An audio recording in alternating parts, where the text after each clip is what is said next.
incoming families to poverty and all kinds of other things. There's only a housing crisis due to the Airbnb type marketplace, and then the corporate conglomerates getting into the real estate market as opposed to individual sellers. That's the big reason why we're having a housing crisis. Factors. Those aren't the only ones. No, I'm saying those are the main. I don't know if that's true, but they are contributing factors. Well, those two contributing factors hyperinflate the marketplace, which eliminates the ability for people who are looking for that first house to be able to purchase that house. When I bought my first house at $245,000, my second house was $450,000, but now it's worth over $1 million, and that's because of corporations buying houses in my neighborhood. That's partly because of that. I agree that they have that effect that you described. That's not in dispute. But is that a bigger contributing factor than a whole bunch of government red tape that doesn't allow for the building of affordable houses? Absolutely. They need to remove a lot of. Oh no, you should not have the city, county, state, and federal red tape to go through when you want to build something. Like me, in the past, I mentioned multiple times, I've tried to do multiple generational living. I live in New Hampshire. I have a good amount of acreage, and I'm not able to put a second dwelling on my property without having to pay an absorbent amount of fees in order to get. The point of Google is it's not clear that that's the stuff you said was a bigger contributing factor than what I just described, or even something like shortage of construction workers. They're all okay, that's fair. There's evidence. So where we agree though is that the things you named are contributing factors. I don't know how to enumerate how big of contributing factors are they relative to each other. That's the ultimate point I was making. But yeah, like my ultimate point though about this birth thing is we would have to it's not just a matter of promoting childbirth. It's also a matter of like family planning at a macro scale. We have to make sure that our infrastructure can accommodate that many more people in that short span of time. So we would have to do the work of expanding our hospital capacities, expanding our neighborhood capacities, expanding our capacities at our schools, expanding the amount of affordable housing that was available to people, creating lots of job opportunities. We'd have to do a lot of shit to our infrastructure to accommodate. That would be like a baby supernova boom. Like that would be a baby boom at a scale I don't think any country has ever seen in that short span of time. No, I agree. I don't think we necessarily need a billion. I get the process and yes, if you're going to do it, but I think we could smart number immigration process, bring in higher value individuals. That's a terrible term, but it is what it is. Because you can get the lower value trade type work from Americans that are here. My brother owns a company that does something, but he's constantly getting beat out on bids because he can't afford to pay his people based on the rates that other people that migrant workers are able to be paid. So yeah, the high end, I don't think we necessarily need a billion people. I think we just need to be more smart on how we're using policy. But ironically, and I wasn't going to make this point to now, but ironically, you would also maximize your need for low-skilled labor. If you're trying to infuse your infrastructure with a bunch of buildings, you're going to need a lot of construction workers. And there are a lot here, though. There are a lot here. It really doesn't. But they're not enough for what we're trying to accomplish in 30 years.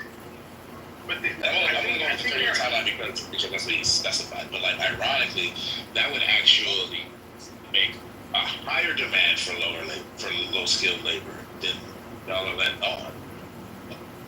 But there's a lot of shit to fill that demand within the country. Like I said, my brother, who happens to be white, owns a company, and he has a hard time sourcing stuff to keep his guys active.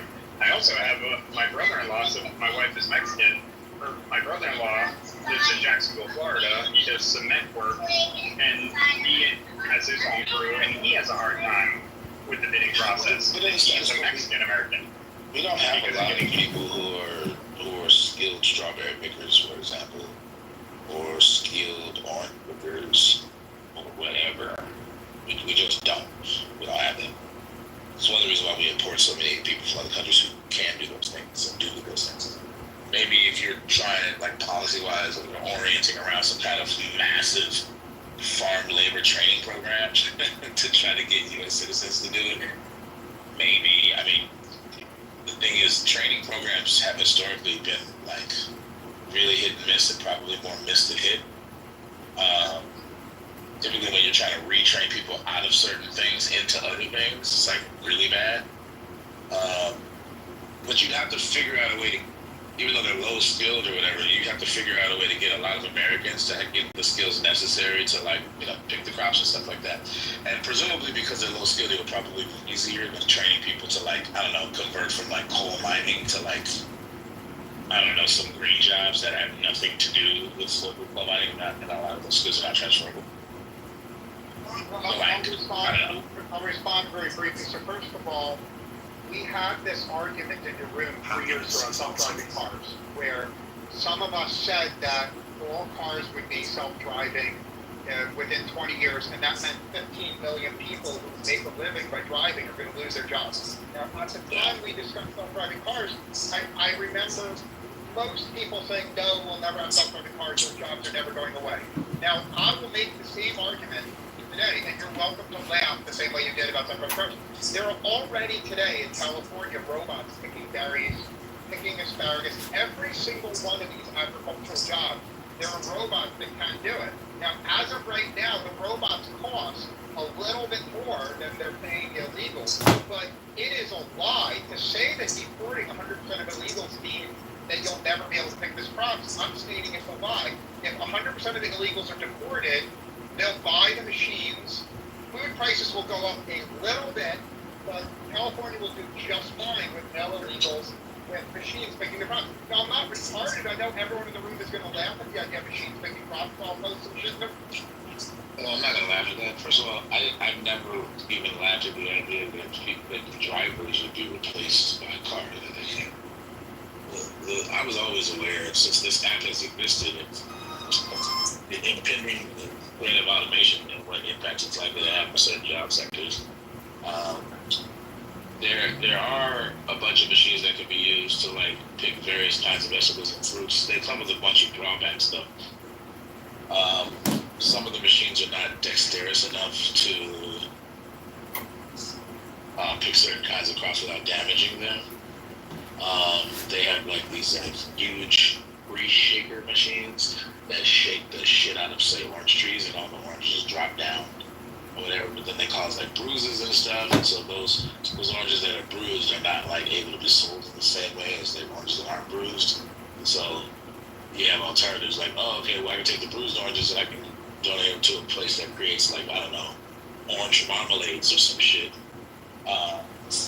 And you can make money that way, but there's a bunch of drawbacks to the current state of the art. Presumably, they might create robots that are more advanced and dexterous, where they can, whatever it is, they can pick oranges, strawberries, whatever, with enough dexterity as a human being to where you don't have a lot of, like, damaged versions of them, and you can sell them at the store or whatever and maximize your profits that way. That's in the cards. But I don't know how soon that is. Maybe it's sooner than we expect. But I don't know how soon that is with that particular industry. But with the cars, self-driving cars, I think that's probably a lot sooner than any of the stuff I just described in terms of agriculture. But my ultimate point wasn't really, like, I wasn't really trying to counter the threat of automation. It was more, if you were really serious about increasing our population in such a short span of time, you would actually create a demand for more skilled labor than we already have in the status quo in order to even develop the infrastructure necessary to facilitate that many people. And that was just the infrastructural point. There's also a bunch of other things, a bunch of other reasons why skilled labor would become in high demand. Mostly it would reduce the cost of things for the end consumer, which they would really, really love. But whatever you're trying to accomplish, ironically, the way things work in the status quo, you're going to need more of the very skilled labor that you're trying to include. That's all I was trying to point out.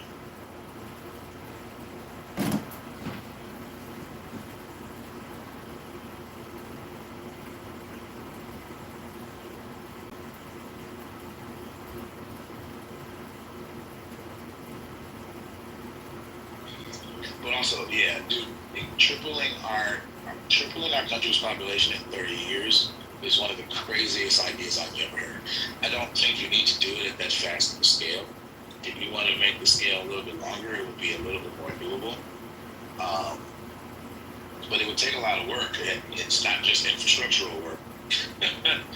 Like, there's a lot of babies that would need to be delivered and taken care of by people. So, like, I don't know, if you don't want to, if you want to do it in a way that's not going to subject a whole bunch of children to child poverty in this country, like, I'm sure it can be done and accomplished in that way if, like, the country was, like, dedicated to that goal in a way that we were dedicated to the space race, or we were all kind of unified for the most part, you know, holding those responsible for 9/11 accountable. Although we kind of watched that, but before a little bit, we were pretty fucking united. We did not take too kindly to those planes hitting those buildings, I'll tell you that.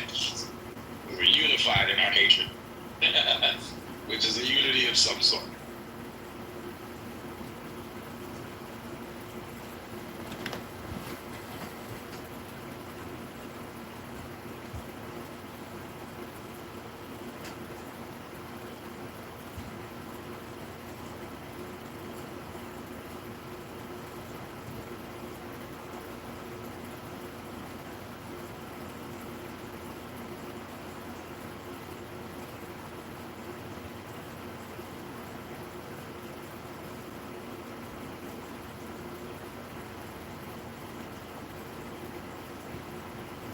Let's talk for chat.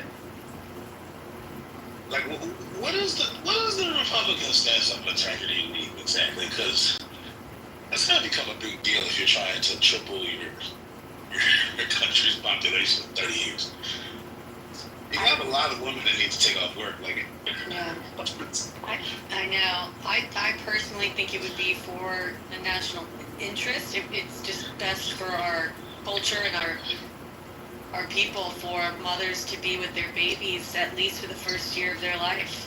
I think they should primarily be with their babies 100% of the time if possible. So if the government needs to step in and make that happen, I just think that children are much better for it that first year. But what if she's working? Like I understand that she should stay home, but like, what kind of government intervention would you? It doesn't have to be a government intervention. It can be the same thing that it is now, short-term and long-term disability, what they pay for. Who, the employee or the government? The employees and the employers. I mean, the employer. See, I don't think I like that. I don't want to put this on the backs of, I don't think that's right, because if I'm an employer and that happens, honestly, I'm just not going to hire women. I'd rather it be a government subsidy type. It's pennies on the dollar for the employee, for an employer to cover them, and some of them do pass it through to the employee. It's very inexpensive coverage. Hold on. Do you mean the coverage of, like, disability, or do you mean the coverage of having someone to come in and work there in their... The coverage of the disability for the men who are staying home with the children. Right, but what I'm saying, okay, so maybe so, right? But then if you make it at the employer, first of all, obviously one employer is not the same as another. Small business employees are not going to react to this the same way as big business employees. And more importantly, in this case, we would be expecting them to do two things, not just one. One of them would be the disability, the other one would be filling someone in temporarily while that's happening.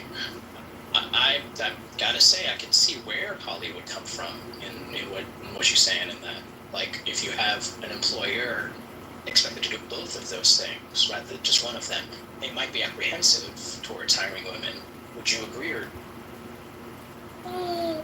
Theoretically, they could be. I mean, I don't know that it would be any more so than some probably already are. I was strictly speaking to the question of women that work. How are they supposed to go out of work for the year? Now, as far as the burden on the employers, I know in a lot of situations, at least for the companies that I've consulted with, both small and large, oftentimes when people go out on maternity leave, they aren't, they don't hire fill-ins. But of course, the maternity leave is a lot shorter right now than a year. Wait, maternity leave is not considered a disability. What's a disability? Short-term disability is what pays most women their maternity leave while they're out on maternity leave. Okay.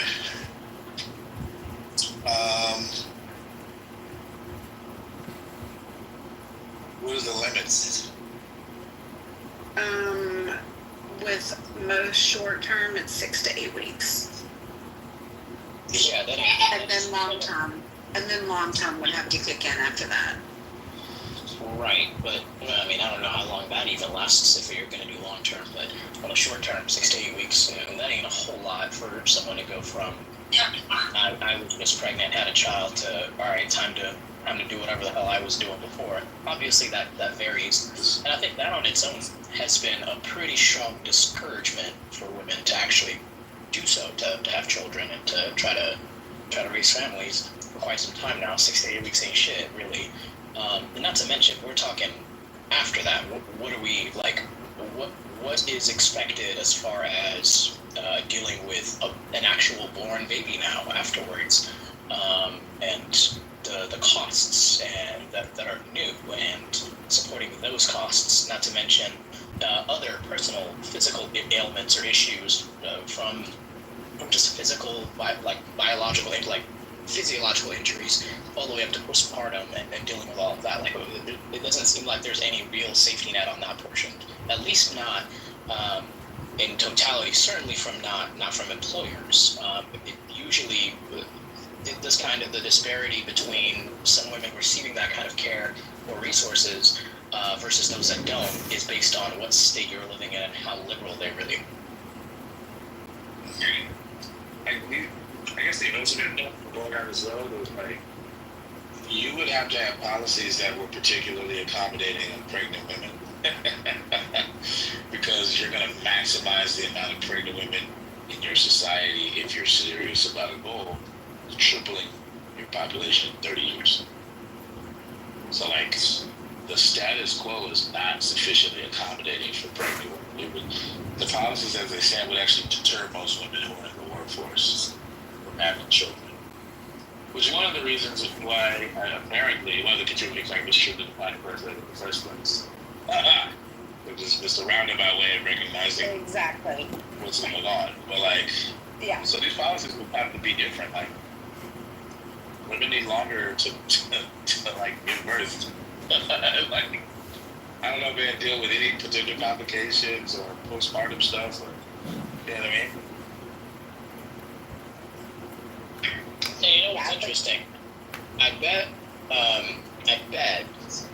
that if we somehow looked, and this is totally my speculation, but I bet you that if you compared general birth rates in the United States to side by side with birth rates of those in, for example, the U.S. military, I'm almost certain I have very little doubt that those in the U.S. military would have much higher birth rates, and the reason would be specifically because of the unilateral levels of support that you would get just from that level of employment.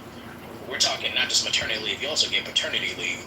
You're getting so many benefits that are already routed to you, and most importantly, this is like the thing that honestly gets left out. It's not just the benefits, it's knowing the benefits and knowing how to access the benefits that is like worked for you through those kind of programs. And some employers, some fantastic employers do it, but this is few and far in between. Usually you don't even know what's even available to you, let alone have that.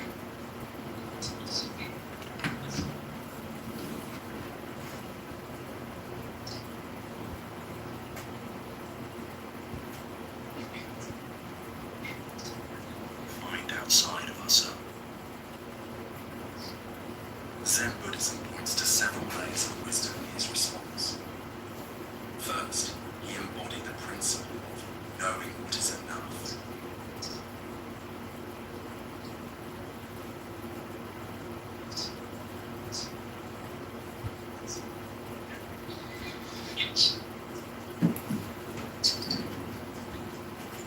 But by the way, I don't think really any part of the United States, like functionally, as far as social programs or just infrastructure, can support a large-scale increase in population. Like we just don't have that. We ain't got proper road management. We certainly don't have the hospital beds for it.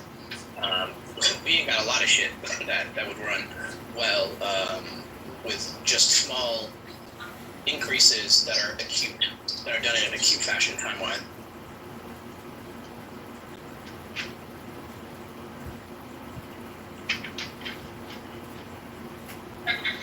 Yeah, I agree with you. I don't think there is a lot of space for more people.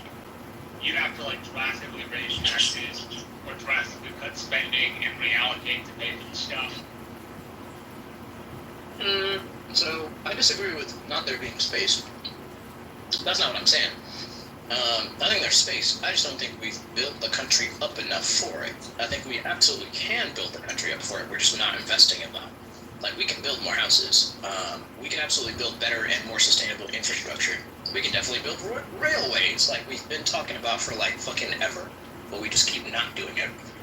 To support better transit instead of having a million people in traffic all the damn time. But we're not really that country, right? We're a car driving country. This is a choice, is what I'm saying, and we've made the choice to not build more hospitals. We've made the choice to not build more care centers and avenues and schools. Even we've chosen not to invest in schools in ways that we should. Instead, our money goes to things like defense, which is fine. It's just our choice, you know. And so I'm not saying we can't, as in like it is impossible. I'm saying we can't based on what we currently have and what we currently have allocated, which we can absolutely change. And until we do, I mean, yeah, but the majority of money we spend isn't on defense. It's on social services, social security, disability insurance, and Medicare. It's like $2.75 trillion every year in mandatory spending. Defense ranges anywhere between like $900 billion and like $800 billion. Debt, the interest on the debt is the second largest expense of the federal budget.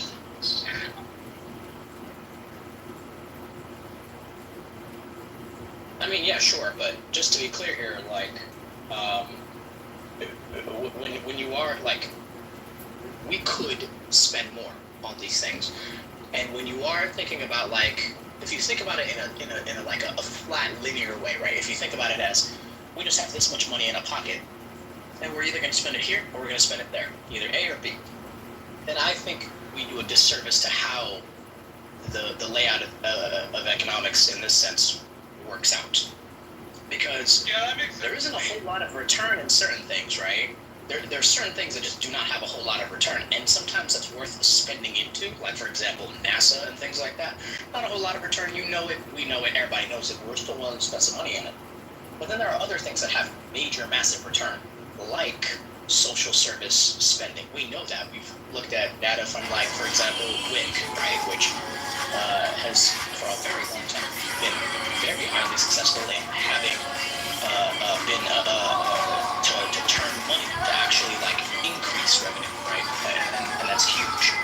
So it's not so much as money go here, money go there. It's more like what do you invest in? What do you think is going to actually literally grow the nation better? And I think you actually literally need to do things like, for example, build more hospitals and also reinforce public health in order to support a larger population and different levels of disaster response and all of that kind of stuff. Like all of those things are like literally increasing like the market cap in the United States by far.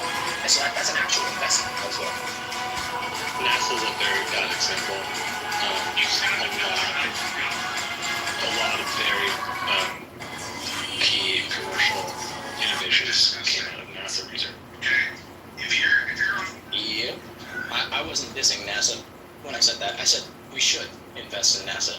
I just said that most most of the time there's no like that money's not going to have like a direct return for the most part. It's you're hoping something comes out of it, but you're not expecting like world-changing stuff immediately off of NASA. That's like long term investment rather than what can this return for us right now.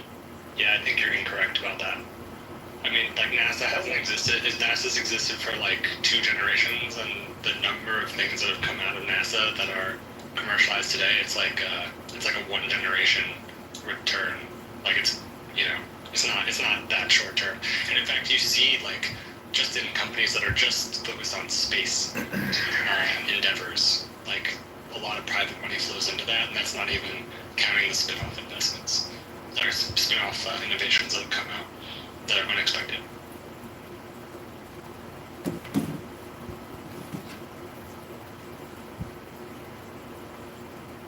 Thank you for allowing to do my defense of NASA today. I appreciate it. Yeah, I mean, it's totally fine if there's a legitimate defense. I'm actually, again, not attacking NASA, obviously. It's besides the point. It was just really an example of how sometimes there are things that you don't expect returns on, but you're still willing to invest in because you see a value in it. That's really the point, right? And in the case of social services, that's not even like a, ooh, gee whiz, maybe one day this might turn out to be something. This has legit material economic benefit in the short and the long term that we know has been tried and true for a long time. It literally also just reduces the costs of things around you, like just automatic.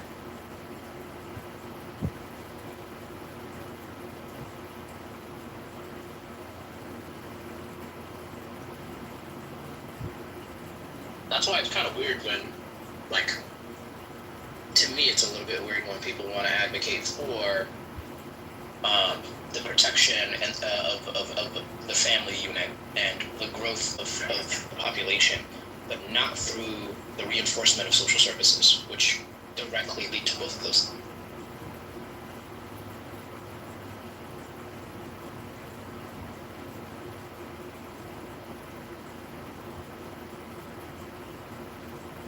Well, you're discounting the belief that people have in that social services destroy the family unit. You know, it's the. Not saying it's right. I'm just saying people often make that argument. No, I know. I know the reasons they're willing to give. I'm just saying, I don't understand how that makes sense to them. Like, I need them to, like, walk me through it while they walk themselves through it, because it sometimes feels like they're not walking themselves through it, because it obviously doesn't. Although, to be fair, in some cases I can understand where there are, like, some outlying, like, secondary or tertiary effects that somebody can point at and be like, alright, this fucks up the family, or that fucks up the family. I can understand. There's some silver lining stuff there. But in totality, just to throw out the baby out with the bathwater is crazy.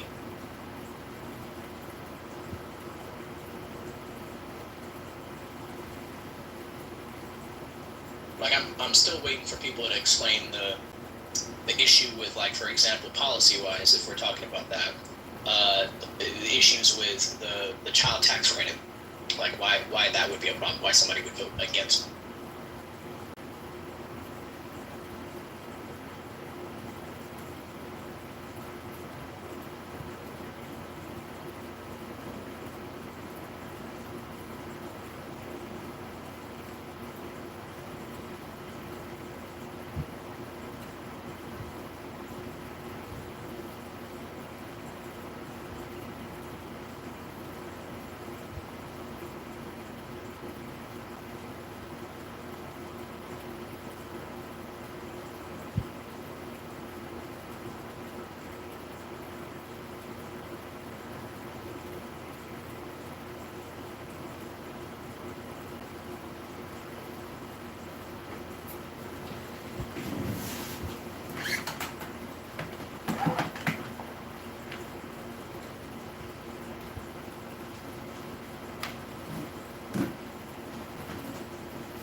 exactly what I said.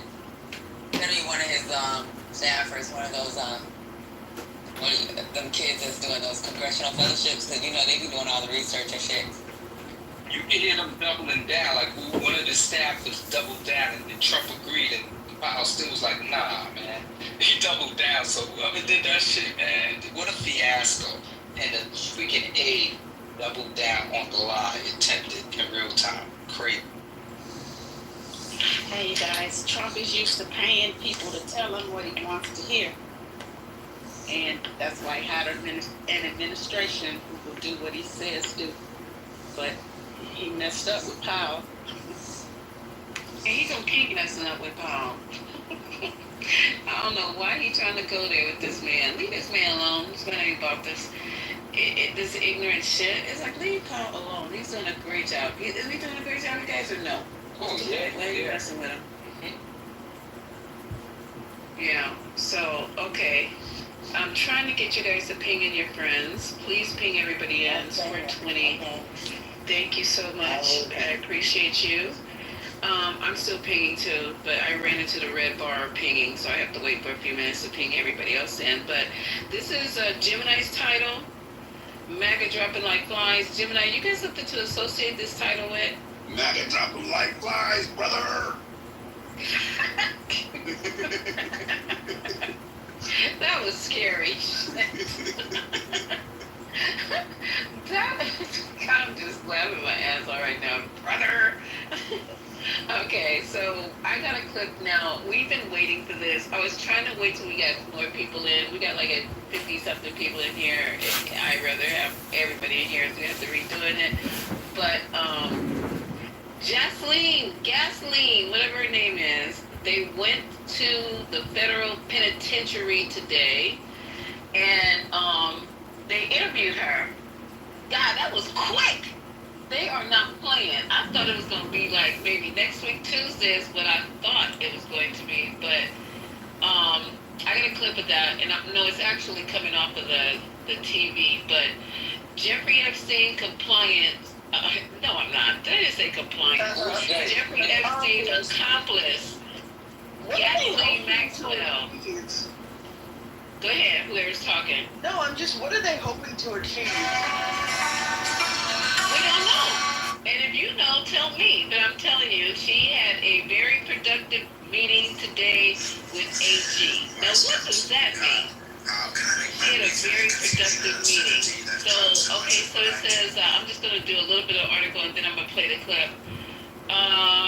She met today, Todd Blanche, we know who he is, Trump's ex-attorney, met with Gasoline in Florida today, just one day after a congressional committee voted to subpoena her to provide additional testimony surrounding his years of sex crimes. And not even talking about Trump, like he got nothing to do with this. Why are they, so they voted to subpoena her to provide additional testimony about his years of sex crime. I guess you're going to leave Trump out of it? Speaking to reporters outside the federal courthouse in Tallahassee today, Maxwell's attorney, David Oscar Marcus, said his client and Trump's ex-attorney had a very productive day. She answered every single question. She never stopped. She never invoked a privilege. She never declined to answer. She answered all the questions truthfully, honestly, to her ability. Let me play this clip, and then we'll go from there. I just want to know why they're dropping like flies. Okay, hold on. Play, go. Nicole, thank you so much. Welcome to the beat. I'm Antonia Hilton in for Ari Melber tonight. We begin with the political crisis rocking Donald Trump. Overnight, new video surfacing showing Epstein being grilled about Trump in a deposition. Also today, the Speaker of the House directly contradicting Trump, saying this is not a hoax. And Trump's former defense attorney spent the day in a Florida prison talking to convicted Epstein associate Ghislaine Maxwell. It's a pivot point in the Trump presidency. As Politico puts it today, the Epstein bombshell explodes, adding the crisis is here. Today, The number 2 of the DOJ, Todd Blanche, is meeting with Ghislaine Maxwell in a federal courthouse in Tallahassee, Florida. But the meeting may be planting the seeds for more backlash. Maxwell's attorney spoke to the press afterwards. We had a very productive day today with the Deputy Attorney General Todd Blanche and Ghislaine Maxwell. He took a full day and asked a lot of questions, and Ms. Maxwell answered every single question. She never stopped, she never invoked a privilege, she never declined to answer. She answered all the questions truthfully, honestly, and to the best of her ability. And Maxwell's own brother is now saying she's preparing new evidence. Epstein victims warned Maxwell, a convicted perjurer as well as a child sex trafficker, can't be trusted. Amid the clamor for more transparency, newly surfaced deposition video from 2010 shows an attorney for an Epstein victim asking Epstein about Trump. Have you ever had a personal relationship with Donald Trump?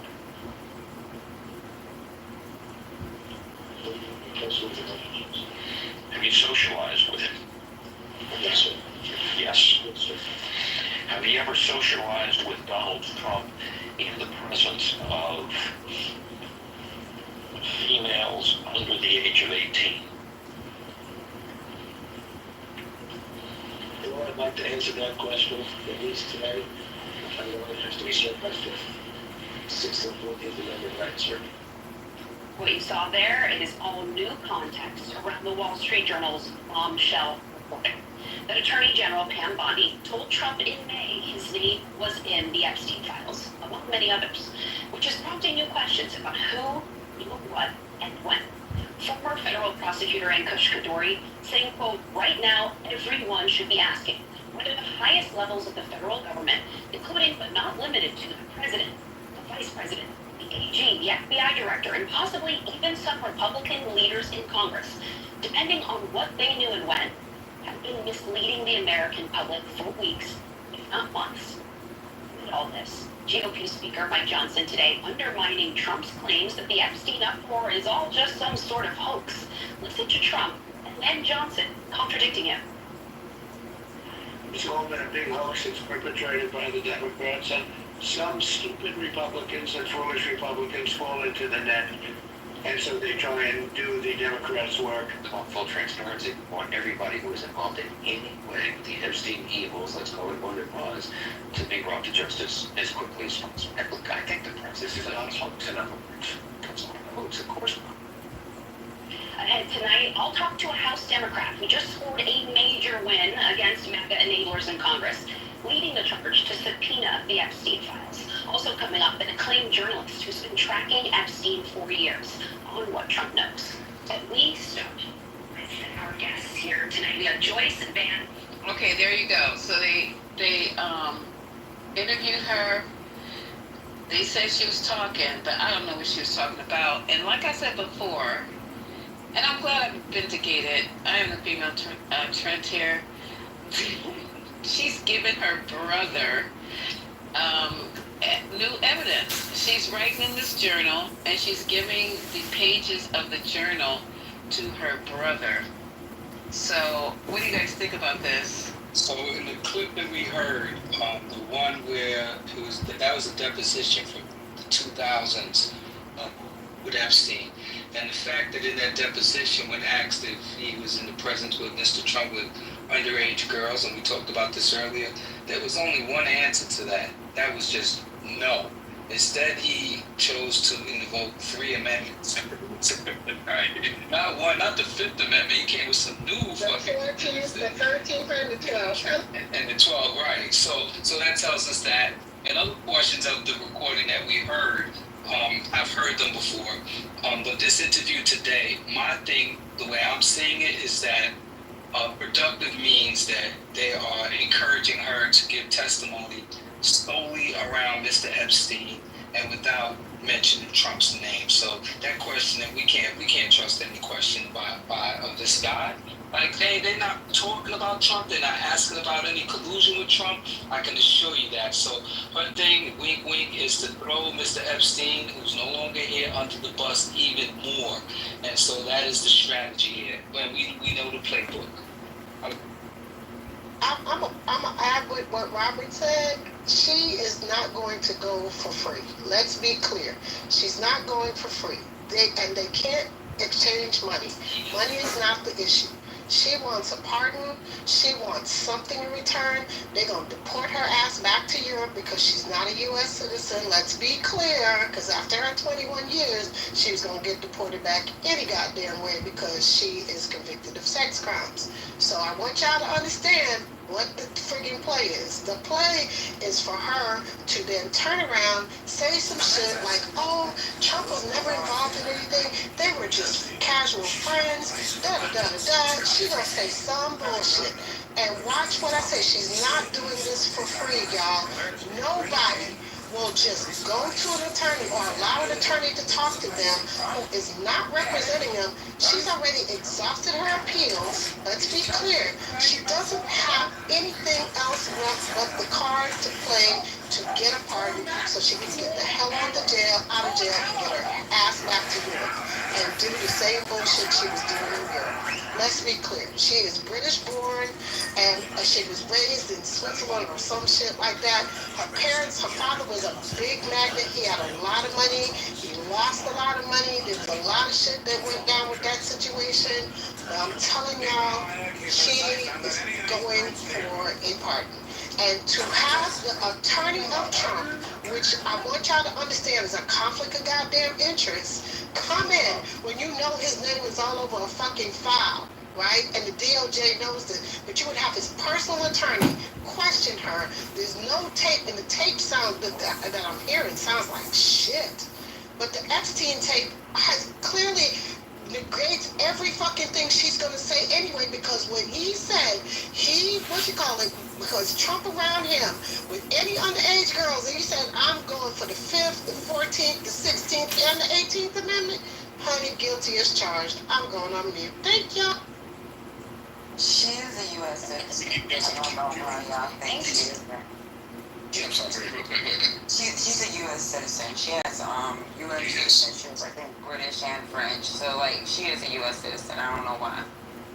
I don't think she is that, but she is. How does I don't understand this. I mean, I'm just thinking about how does this even with the plays that y'all talking about, how does this help him?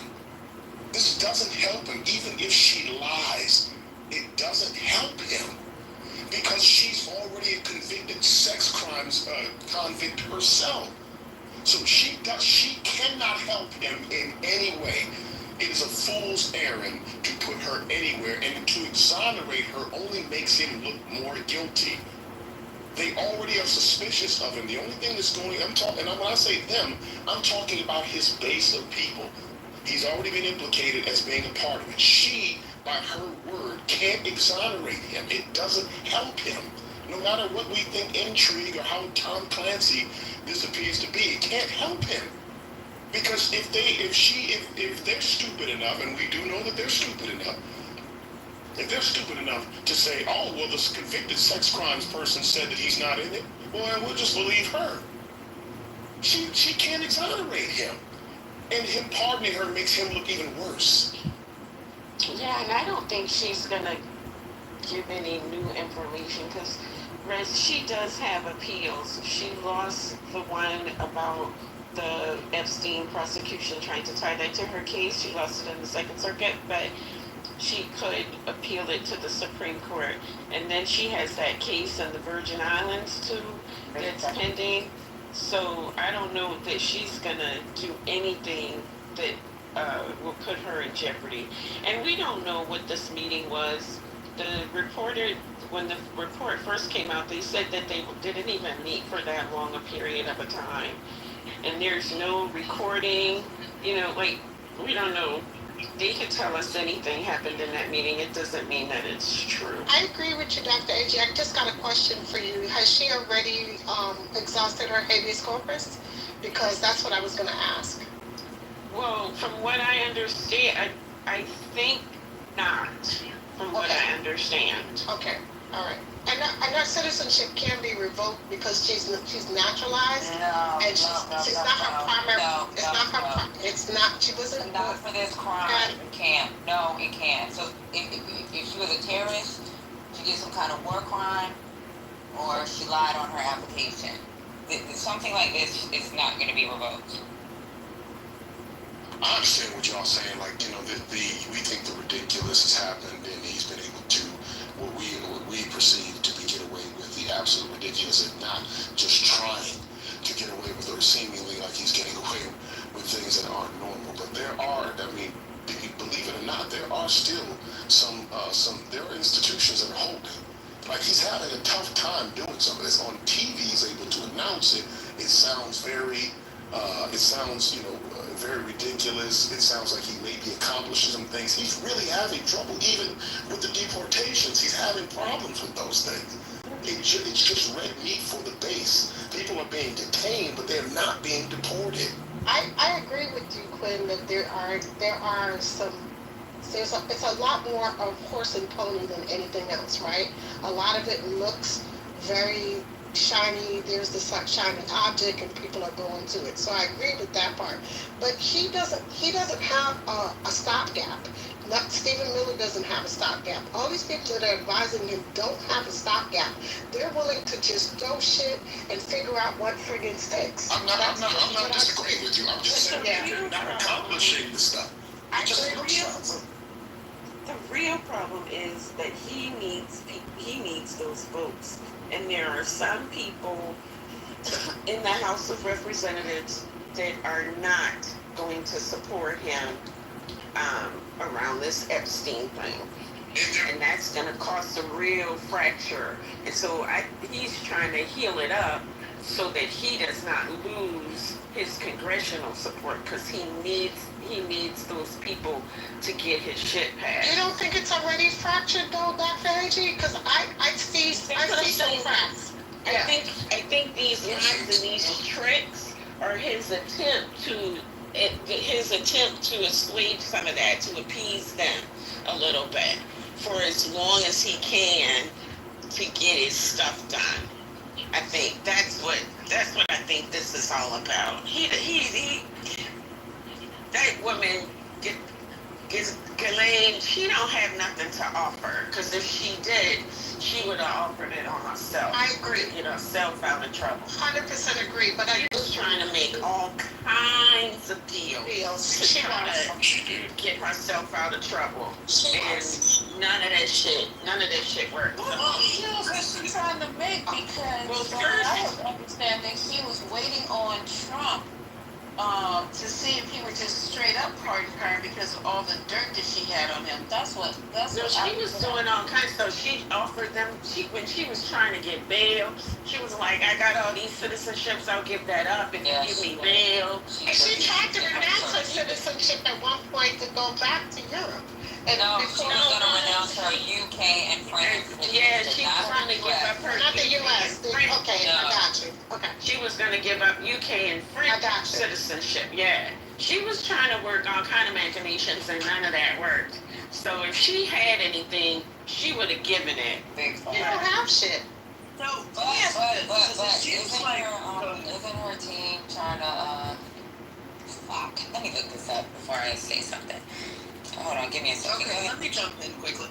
Because the thing that the MAGA base wants is to release the files, right? And they've wanted that since forever, and they were because there's this whole QAnon thing, and it's like, Trump, yeah, he's exactly the guy to take these people down because he's been so close to them. But now that he's not releasing the files, and people are saying, oh, it's because he's in them and blah, blah, blah, it's kind of breaking the whole image of Trump as, like, the guy that's going to bring down the elites. So how do they get out of this, how do they get out of this trap? Like, they're talking to Ghislaine, and they're doing this, and they're doing this, but what is the thing that they can throw the MAGA base to get them to see him that way again, or is it gone? I don't know, but I'm gonna tell you like this: whatever he's doing, it seems like they're throwing a bunch of shit against the wall to see what sticks. But you can tell what they actually think of this base of people by the things that they're offering. Like, I mean, they're the ones that are bringing the pressure to their Congress people, and the Congress people are introducing that in Congress. So I mean, it's not, and obviously, but that's what I'm saying, that he's got to give them something, because the story's not going to go away. To figure out, this is why he's doing all these stall tactics. The grand jury thing was on tactic. This Ghislaine Maxwell thing is a stall tactic, like looking at straws to get them something. Okay, I found what all I was of this chicanery is about. Because there's some of those people that are not gonna relent. That's exactly it. Yep. So I did find this. So this is what it was. So I know her. Oh yeah. So her family has stated an intention to file habeas corpus, citing evidence of alleged misconduct. So I do know that they petition to the U.S. Supreme Court. I thought they did. That's why I was asking that they haven't done it yet. So they were setting it up for it. Yeah. Okay. Yeah. Unless they did it recently, they haven't done it yet. They did it recently. So this is the family's response. Like, they got evidence. They got stuff that they want to reveal. So I don't know if it got denied or. Wait. Read that, because she just had an appeal denied. Right, but she did do the petition in the Fed court. That was her habeas corpus, right? That was her first one. No, she hasn't done the habeas corpus. Okay. So they're threatening to do one with hold on. Yeah, was this her first appeal, Patty? Hold on. What's the case? What's her argument? And that's what I'm looking at right now. That's the one they just. Hold on, J-Slane. Hold on. But I know she did a petition, and that's why her family came out. I'm not sure if it yet. So, Ghislaine Maxwell has petitioned the U.S. Supreme Court for a writ seeking review of her conviction and sentence related to charges of. Oh yeah. So that's the habeas corpus. That's the appeal. No, that's not the habeas corpus. Hold on. That's the appeal that she just lost in federal court, where she was trying to say that her conviction should be overturned due to the federal government being unable to prosecute Jeffrey Epstein. And then her family came out. Came out, and they were like, they pretty much said that that they are intending to file a habeas corpus. Right. In this SD New York. So I remember they were saying they were going to do it, and it's been recently. It's like within the last week or two. Yeah, because she just lost her appeal. Yep. The appeal decision just came down. If not Monday, then last Friday. No. Yeah. So they said the Justice Department filed its opposition July 14, 2025. So that was only a week or two ago. Yeah. Mm-hmm. Yep.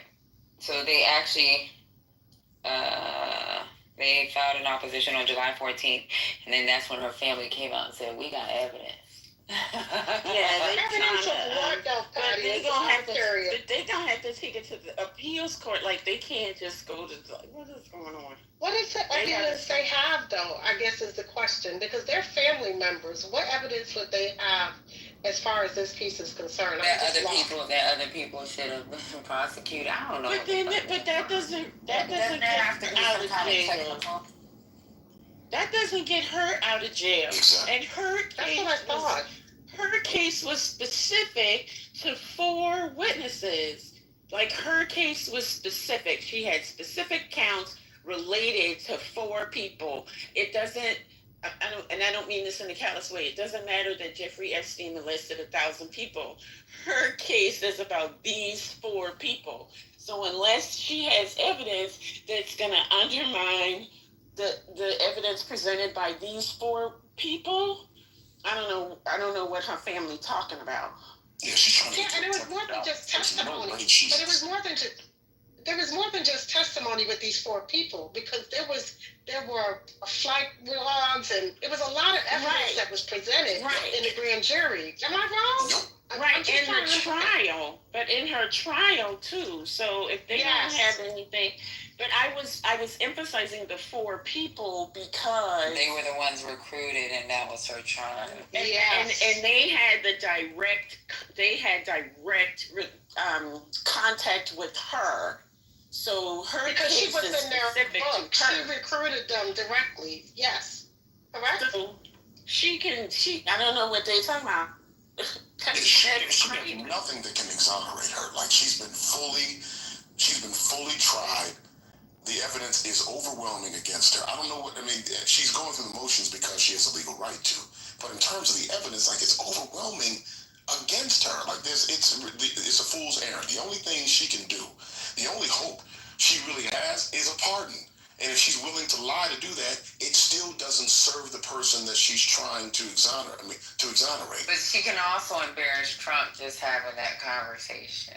She could. She could do that. Regardless of what is going to get her out, I can tell you her saying that his ass was fucking little girls is just enough for people to be up in arms. Yeah. 100%. But here's the thing. There's 2 things that can happen. Either the people are going to believe her. I mean, it can work against you, it can work for her. Either the people that she's telling the story to can say, oh, she's a liar, she's a convicted liar, she's a sex trafficker, she's doing what she can to get out. Him getting her out makes him look complicit, makes him look like he's in cahoots with her. But do you think the base really cares about that? Yes, they do. Hey, Queen, they want plausible deniability. Y'all ain't got too much faith in them. Queen. They want enough to be able to say, you know what? See, we tried. He was innocent. That's it. That's not gonna work. Speaking. Hear me out. Her actually speaking right now is saying, yes, he was dealing with little kids. He is with little girls, X, Y, and Z. He needs that kind of damage control. He needs to control that. It's not that she exonerates him. It's that she can be deadly if she's not with him, bro. But I don't think it's enough. It is not enough. It's not enough. There's not something enough like for this to step in the wrong direction if she does that. Hold on for a second. It's not enough, Gemini, because they were giving him, the people was giving him all kind of backlash on that grand jury transcript bullshit. Like, there is a core among his base that are not going to settle for anything other than those documents being released and it being made public. That's what y'all missed. I wasn't saying that. I think you mistook what I was saying. But it's not going to work. I wasn't saying it was enough. Some of the people even some of the people in the House are saying, no, dude, like, you need to give us this information. And they're skirting around Mike Johnson, and Mike Johnson's doing his best to try to derail, persuade. He's doing his best. But some of those congressmen are not going to let it go. They're not falling for it. Yeah, I'm not saying it's going to be enough. This is what I was saying, right? 1 second, I'm going to be real brief. I'm not saying it's enough. I'm saying it's a step, right? Everything he's doing is in phases. There's no like, okay, now said and done, black and white, pregnant, not pregnant. That's not happening here, right? So he's trying to work towards his innocence in phases, which we all know he's not innocent. And he's trying to use plausible deniability in phases. Like, okay, you see that could be. You see that could be that. And hopefully, although I agree with you, there's going to be people that still push for this. He's trying to distance himself from it. And even when somebody brings it up, you're like, oh, why are you even talking about this Epstein shit, that old shit? Like, he's trying to do whatever he can to distance himself. So whether it's enough or not, to have her on his side, I think in his mind and possibly in reality could be smart. Okay, but here's where I'm gonna push back a little bit. Side does not help him. Yeah, but let me say this. I get what you guys are saying as far as the optics, right? Because he don't really give a fuck about optics. Let's be clear. His optics. He cares about optics. Okay, yeah. When I say optics, I'm talking about he doesn't care about optics as far as throwing shit to the wall. Because here's the thing, he had the DOJ literally go to the Florida courts and ask for them to open up the grand jury and to show that, because he wanted to expose the fucking victims. He's willing to do any shit. And here's the thing, that grand jury has evidence that could prove a lot of shit. It won't prove Trump, but it will prove the Epstein, and it will prove Giselle's part in it. So his intent is not a good thing because he's trying to open up that case. The judge literally just denied them being able to open up the grand jury files. So it's weird to me. It's like, to me, again, you're just throwing shit and figuring out whatever is going to fucking stick.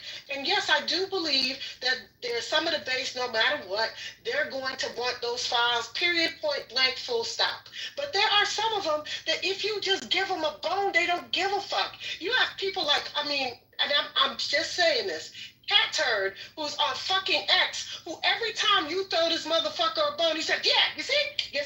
And he has a following of 2.3 million people that are a part of that fucking MAGA base that if he says boo, they jump to boo. That's all I'm saying. That may be with a few different things, Rez, but this thing is dear to them. I think that's what you all are missing. Like, this is serious to them. Like, these motherfuckers were willing to go to a pizza shop and kick in because they really seriously thought that there's someone who's running an underground celebrity ring, raping children in a basement of a pizza parlor. Like, they are delusional, but that works both ways. Their delusion also is going to make them not believe what he says until he can exonerate himself. I know that other issues. Check this out. So y'all don't think Pam Bondi had did this shit on purpose when she tried to request? Because the thing is, right? So you know what the request was? Public interest. They're not gonna release. They're not going to release a goddamn a grand jury. They're not going to release it for public interest. Like, it doesn't meet the threshold. Like, I don't know if they did this on purpose. She's not stupid. She's, and I think she's very qualified for her job. She's just a fucking clown right now. But she's not dumb. Like, why would you fucking request it for public interest? They know it's going to get denied. Here's what I don't understand. Americans, right? That's the point. You throw something and see what sticks. Why don't they just, this is what I don't get, maybe I'm missing something. Why don't they just release the files or part of the files, and whenever it says Donald Trump, just redact it? Because of course everything they've released has had redaction. So redacted for national security, blah, blah, blah. Why don't they just redact the Donald Trump bits and just release it? But you can't claim national security for something it's not a national security issue. Or whatever, but why don't they do that? But right, but what are you redacting it for? Redaction is for a reason. You can't redact something. For national security purposes. Right, you can't redact. You actually can, though, in this case, because if there's someone who's named in it, but isn't necessarily someone who's done anything wrong, they redact it all the time. So, like, a good example would be, let's say there was, like, the person who drove in from the airport to, like, the Epstein mansion or something. And he didn't actually know what was going on, or the prosecutors decided that there wasn't enough on this person to actually prosecute them. They will redact a name like that. And they do this all the time. Like, even in the, remember the Michael Cohen case? They redacted Donald Trump's name. Yes, I remember the perjury trial. Yeah. And they called him, like, individual one. It was obvious who it was, or President One, or some shit like that. But that was a case obvious who he was. But they actually. Okay, but hold on a second. Oh my God. So what I'm saying is that you can hide it. Now, it's a lot easier to hide it when it isn't about him being president, and no one's claiming the Epstein period. Something like the friendship that Trump had with Epstein starting his presidency.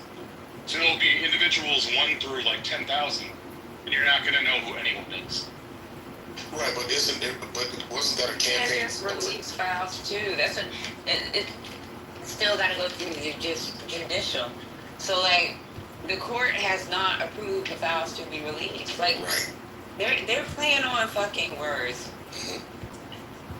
And wasn't that but the issue with Michael Cohen and Stormy Daniels was an issue of campaign finance, right? Which had to do which involved possibly at that point the current president of the United States.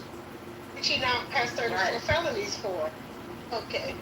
For the same conversation, the Stormy Daniels is the reason he has 34 felonies. Right, Let's be clear. Right, but I'm saying, but in so much is this is not a national security issue. 100%. Like, exactly.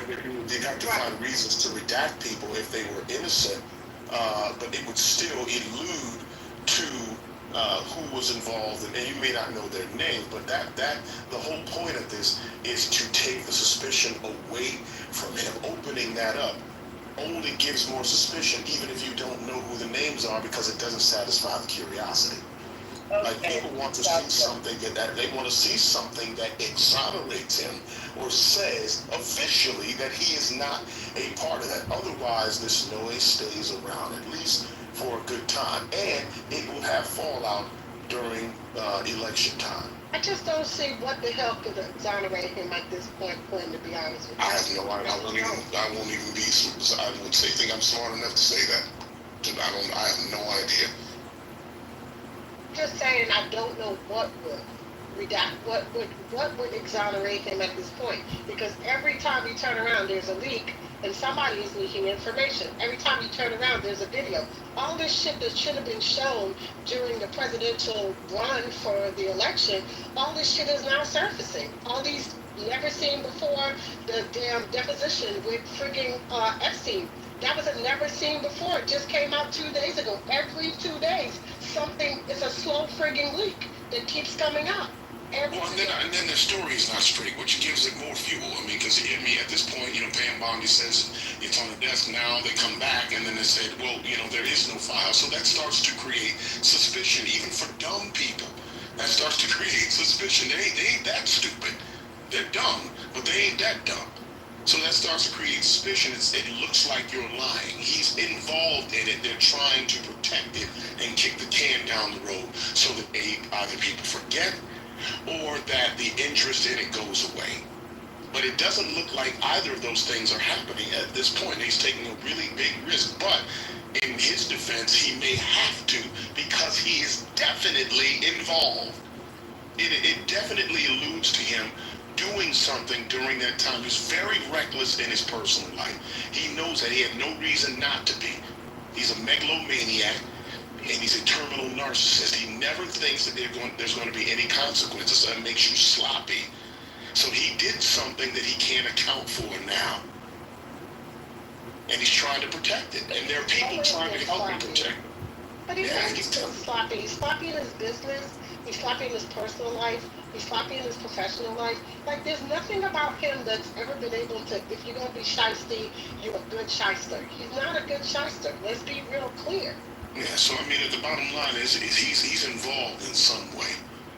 To what degree we don't know. But I mean, it doesn't look good. It doesn't look like he's going to be able to escape those consequences. If someone is persistent about it, and if his people aren't persistent about it, there will be other calls to keep the issue going. I agree, but what's going to really hurt him right now is the midterms. Because now there is so much fucking ammunition that he's going to lose the House at a minimum. He might lose the Senate, I don't know, but he's trying to gerrymander the shit out of Texas to add more fucking seats. I mean, he's a fucking criminal, let's be clear. It's insane. But it's not just, and you know this, so I'm not telling you that you don't know. It's not just him. There are people who have interest aligned with him, and he's the face of it. But there are people who are trying to help him do that.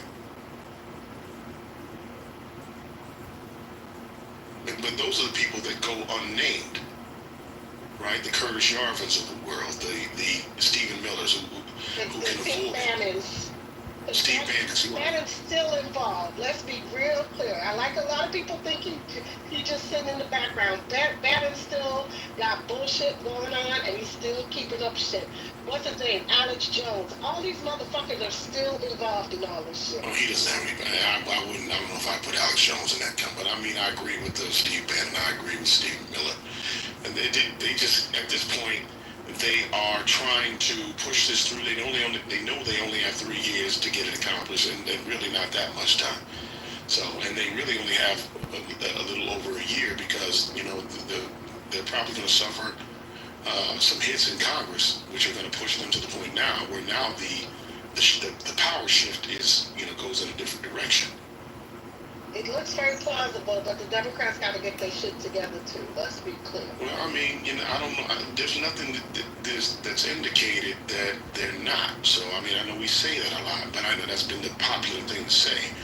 But it just may very well be that they're biding time at this point. I mean, the Republicans are doing enough to raise enough shit where they can actually just have a slew of things to talk about America. Yeah, I can agree with that. And what can they do legislatively at this point? They can't do anything but sit and talk and fucking filibuster like Corey. Yeah, that's all they can do is sit there and talk shit like Hakeem Jeffries, or do dumb shit like adhere to the shit they're doing like Chuck Schumer. So I mean, but they're doing what they can do. But I mean, it's you got people like Jasmine Crockett who talk and keep the shit before them. That's why they give her the support that they do, because she's willing to do that. But he has something to hide. That's what it is. We know that. We're very clear on that, and they know it too. That's why I'm saying I was telling Gemini, they're not letting that go. They're not gonna let it go, because it'd be like wearing a scarlet letter on his chest the whole time.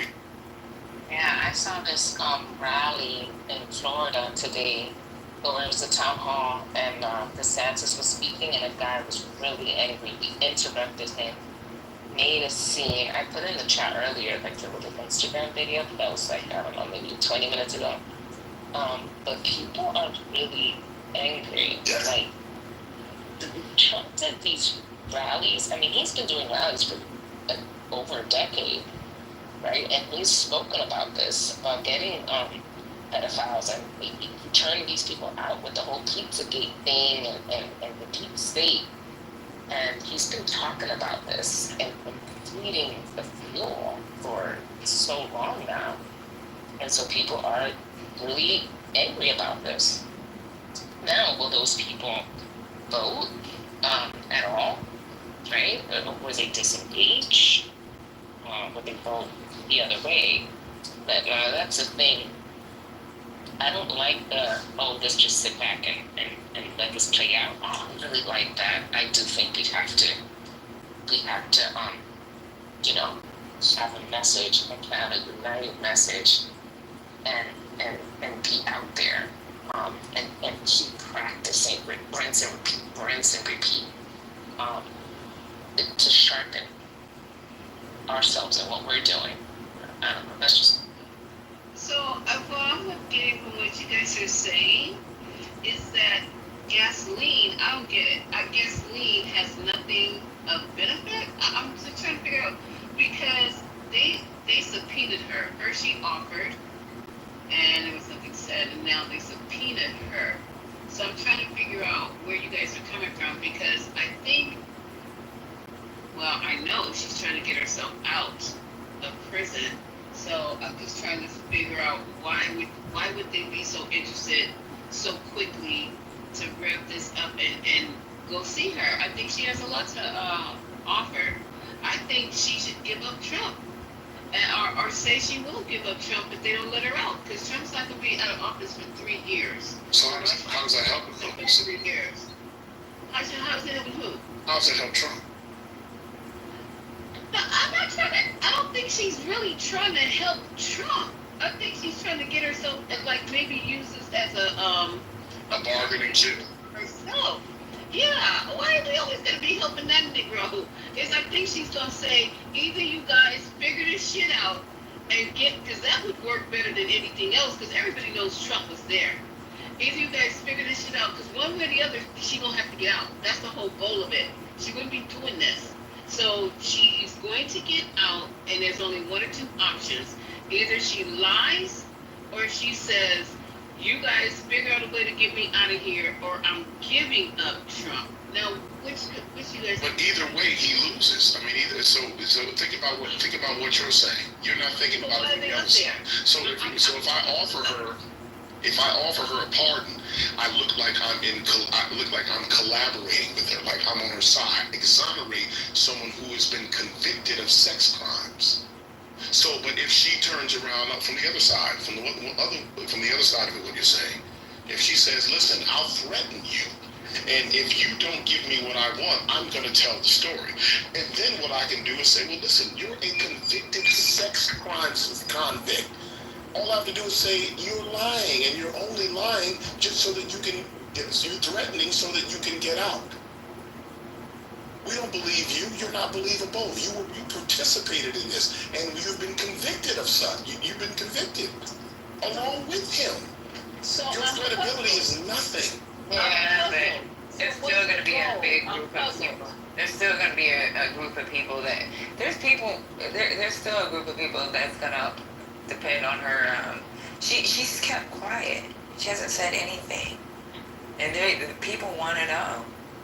There's going to be a group of people that's going to believe her. There may be.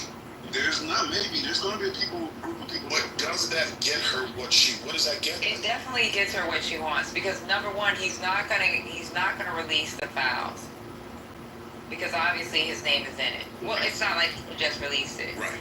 The court's gonna have to say, yeah, we'll unseal him. But he's not. There's a reason why they said public interest, right? So if you're gonna request for anything when it comes to sealed information, public interest is not going to get it released, period. And if they do release it and his name is all over it, like, she is the only other person that actually knows what was going down in Mar-a-Lago, who all he may have been messing around with these young ladies with.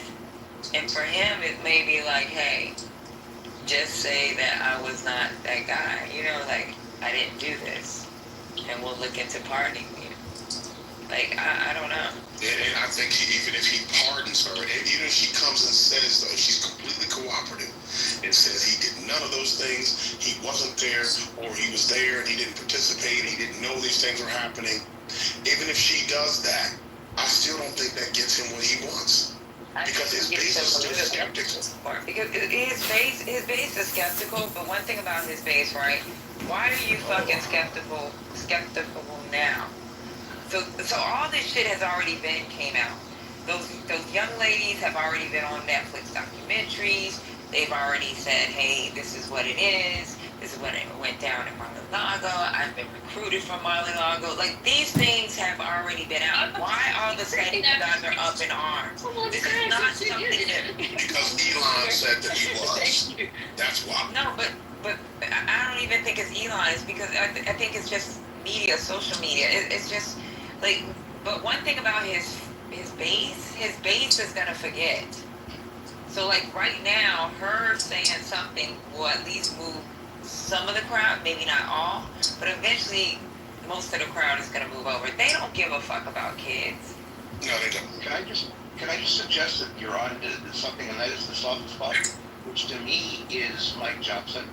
And I think it would be useful for a bunch of us Americans to go to his district in Louisiana with signs that says Mike Johnson supports pedophilia.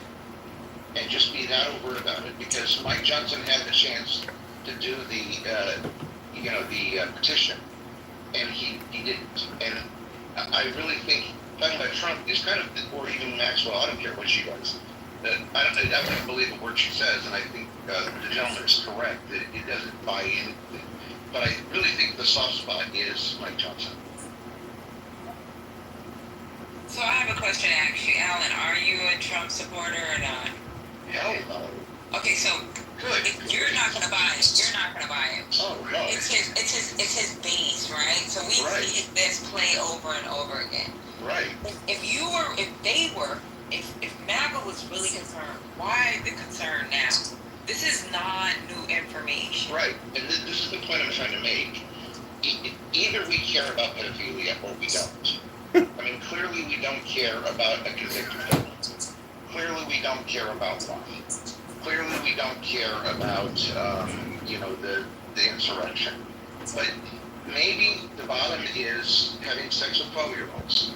I mean, I don't mean to be so graphic about it, but I think Mike Johnson putting himself out as some kind of a Christian saint and supporting pedophilia is a soft spot. And I think the whole thing could break if enough pressure is brought to bear in Mike Johnson's district on Mike Johnson those he goes to church with, those who he has family with. I mean, I'm sorry to be so vicious about it, but I don't know any other way to do it. Suppose you're one of his kids and you see signs that says Mike Johnson supports pedophilia. Well, yeah, I mean, you have to do that. Yeah, I think that would be a good move. Not only Mike Johnson, anybody that's a Republican that decides that they want to go home early. Yeah, that didn't really look good on their mind. Let's try to shut down the conversation. Well, I'd be willing to get arrested in his district to hold a sign that says Mike Johnson supports pedophilia, but I wanted to know if you guys think I'm crazy. I mean, No. Okay. All the news should have them come to your house. Come to the house. But make sure you get a couple more people than just you. Well, that's it. That's it. I'm in California, but I'd be willing to pay to fly there and everything. I can't do it alone. That's the point that I'm trying to make. You're absolutely right. I would want a small group of people to do it. That's a great idea, Alan. Thank you. If you know anybody who wants to join, anybody who wants to do it, I'm all for it because I need it. Where in California are you? I'm in Tustin. Oh, okay. Then we're both from Southern California. I'll send you a... Oh, good. Please do. And I travel with a guide dog, so I mean, for me to do this completely alone would be a little bit over what I'm capable. I'm capable of doing quite a bit, but I need at least one other person. Brother Allen, I wouldn't suggest you do that. I think that social media is as powerful a tool as being right in front of him. I think if that started to circulate through social media, I think it would be as on the public road. They don't have to do it on his private property. Like how they just need to look at what the local policies are. Like you can't be on a public road with a sign. I don't know why you can't be on a public road with a sign. She's thinking exactly the way I'm thinking. I mean, I'd want to walk up and down the public road with a sign, and I really don't care. If I were to get arrested, so what? What is freedom of speech? It's public road. Hi, this is Steve. I know Tustin area, that's the Orange County. So you know on some of those bridges, people have those signs anyways that they're protesting a variety of different things. So it's not uncommon that they do it over freeway bridges. Yeah, but my point is we need to do it specifically in his district in Louisiana. That's the point I'm trying to get to. Doing it in Southern California is important, but doing it in his district and making a stink in his district, I think is the thing to do, because you guys are all right that any other Republican that goes home is a problem. But Mike Johnson specifically had the power to get this done, and he didn't. And he's holding out this bless your heart and all this kind of horseshit that he's some kind of a saint. And I just think calling him on that directly in his home territory could move the needle. It's the weak spot in the whole thing. Can I get in on this? When you all were talking about the whole thing with his base, and his base is not going to be moved by this, you don't need his base. So hardcore sycophants or fanatics, you don't need them. You're not going to get them. A lot of people in this election, be it because they didn't want to vote for a black woman, be it because of the trans issue, be it whatever, but there were a number of people that said they were going to hold their nose and vote for Trump. This whole situation that he can't escape, by the way, because he was, by Jeffrey Epstein's own admission, he was Donald Trump's best friend for like 10 years. And I think Donald Trump talked about a 15-year relationship with him. There's so much video, there's so much evidence of all the stuff going on. He wished Gasoline, to Lisa's point, or Jelaine Maxwell, he wished her well when she is a convicted sex trafficker, child sex trafficker, and wish her well. Say all this to say that you just need, if we have a midterm election, assuming that things still work the way they're supposed to work, you just need for a percentage, like it can be 15, but you just need a percentage of people that voted for him this last time to vote down ballot. We need to get the House back. So to me, all of this stuff is effective, and there's really nothing he can do. There's nothing that she can say. You can't run from this. But it's just we do need for some people to come that are on the borderline. That's all it's going to come. It'll be interesting. I just don't. I think that this is, to Alan's point, I think this is the issue that that pierces them. Not much else has. Not hurting other people. Not taking other people's rights. Not deporting other people. I don't think any of that, because none of that directly impacts them. Or something anyway. I think that this issue is the one that pierces. Because if you stand out in front of a church on a Sunday morning when people are going in, and there's somebody standing there with a sign that says Mike Johnson supports pedophilia, imagine what you have to explain to yourself. Well, and here's another thing too, because that is a good idea, Alan, just to keep it out there. But the thing is, so Donald Trump doesn't stand for anything. At least I don't believe he doesn't stand for anything except for like going out and mess with underage girls or like young girls under 25. Like he made this comment about Paris Hilton when she was 12, like being amazed when she walked in the room, and I've known her for all these years. He's about that. He's about making money, having his name on stuff, being like a celebrity, a pseudo superstar, whatever you want to call him. That's what he stands on. The people who voted for him, he used people's unintelligence and built a foundation on that. So the draining the swamp thing, we're gonna get the deep state. We're gonna release the Epstein files because we know the Clintons on there, and we're gonna get all these the radical left. We're gonna get them. Now he's part of the deep state. These people are principled. Be their principles like crazy to us, they do believe in what they believe in. Like QAnon, I saw with the QAnon shaman, the dude that had the water buffalo horn from the Flintstones that was in the Capitol, where he put out tweets on X, where he's like, fuck Donald Trump and just all this stuff. These people really are affected by the fact that he is part of the deep state. They truly believe that he cared about them and he was on their side. And they're finding out, like I say, for the first time that Santa Claus is real, each money's not bringing them eggs. And I do think that that is going to affect them. And again, we just need to get the House back. So the 5 seats or whatever it is at this point, we need to get seats back so we can control the House and start to call some of these people to task. And I do think that all this, what's going on right now with this list is effective. Like I say, he built his foundation on this list and being that he's going to expose stuff. And now he's part of the cover-up. And, like I say, I think that's going to come back to bite him in the ass.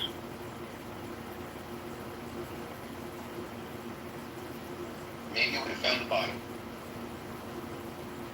I think so. Yeah, You I think think so, that. Mike? Honestly, because you know what? I don't even know. When I look at some of the stuff that's being posted, I don't think the bottom's even hit.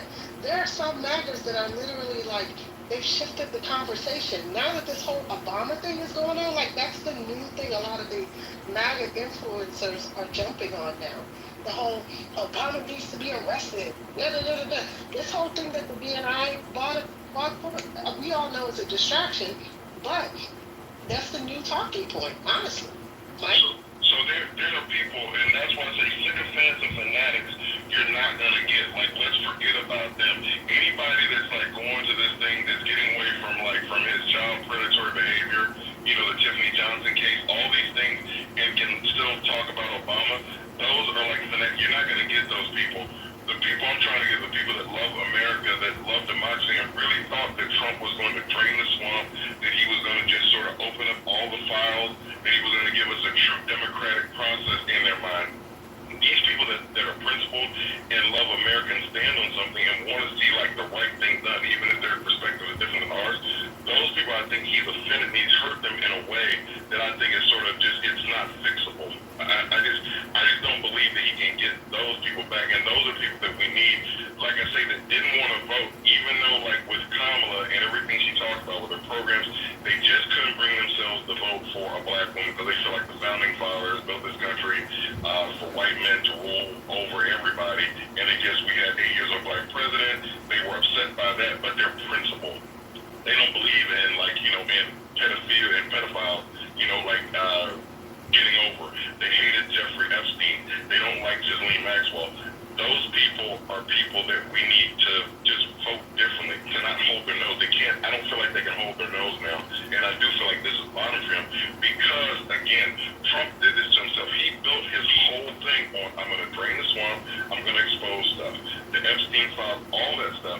And now, like, from to hold something back from, like, this rabid base, and he created the rabies. Like, he went around and bit people, and he's got a bunch of rabid people out there that want this list. And now he's saying, you can't have this meat, you can't have this. So now it's like it's going to eat, it's eating him right now. And How are they principled, right? When a lot of Epstein situation was already there. There are pictures of him, Melania, Giselle, and Trump when what you call it? Because you do know that Epstein was the one who introduced Melania to Trump, right? I want y'all to know this. This is a true story. So it's weird to me that these people are supposedly principled. I get your point, but they're principled, but they overlooked all of these things that were already out there for public consumption, and now all of a sudden they're principled because now the files won't be released. That's so weird to me. Chris, I disagree with you in this sense. This is about pricking people's conscience. It's about keeping it in front of their mind. I shouldn't say disagree with you. That's the wrong way to characterize it. I agree with you, but it's our job to not let this go away and to find a fulcrum and to keep beating on that. Like he's kind of like Muslims, not like he's Zionist. No, he's Islamophobe. He's Islamophobe. Yeah, he's Islamophobe. Yes. So, anyways, Nathan, brother, you weren't here for the conversation. He says, he makes the claim that I support Israel, and I told him all these facts. The ethnic cleansing by force, the UN resolution says they have the right to return, they can come back and, get their land back. There's a lot of things he doesn't agree with it. I don't even know how that makes sense. You have to be consistent. You have to agree to all of this thing. This is how the state was created. Otherwise, I don't even know how you're taking this position. It's just tough. I've been there, Pepe. I've been there, done it, right? That yes, they should have a home, but not in British-mandate Palestine. They were going to go to Uganda or Argentina in the beginning. That's kind of like, but there's people like me, which I don't want to get into the indigeneity thing. That's super messy, but I mean, they do have. There has at least been some Jews that have been living there for a long point in time. There is a historical connection. But that being said, I understand. I don't think that is a reason for them to come in and displace any group of people. But they do have at the end of the day, they do have a country today. Okay, it's like the only country that is Jewish majority. I want to see the Palestinians live in peace with Israel and not be. Nothing bad happened to the Palestinians. I just don't. I think it's at this point in time in history, it's unreasonable to expect them to give up their country. You can't create a state by terrorizing people. You cannot create a state by terrorizing people every day, right? For the past over 50 years. I think for every country in the New World, and even in the Old World, okay. There was invasions. There were people that were enslaved. There were people that were genocided. Just everything. I mean, at what point do you? I understand it's a newer country, but at what point is it just like you guys want peace and not to continue to fight over Can I answer that, please? Can I say something? I think Fatima wanted to go really quick. Go Fatima, and then you can go after Fatima. Go ahead and say shit. Fatima. Wednesday. It's not your day today, okay? Like you jump in the middle of a conversation with your fucking bullshit. Like, can you say something? Let her finish. She wasn't saying anything. Hang on. She did ask for a mic. Did you want to say something? Me?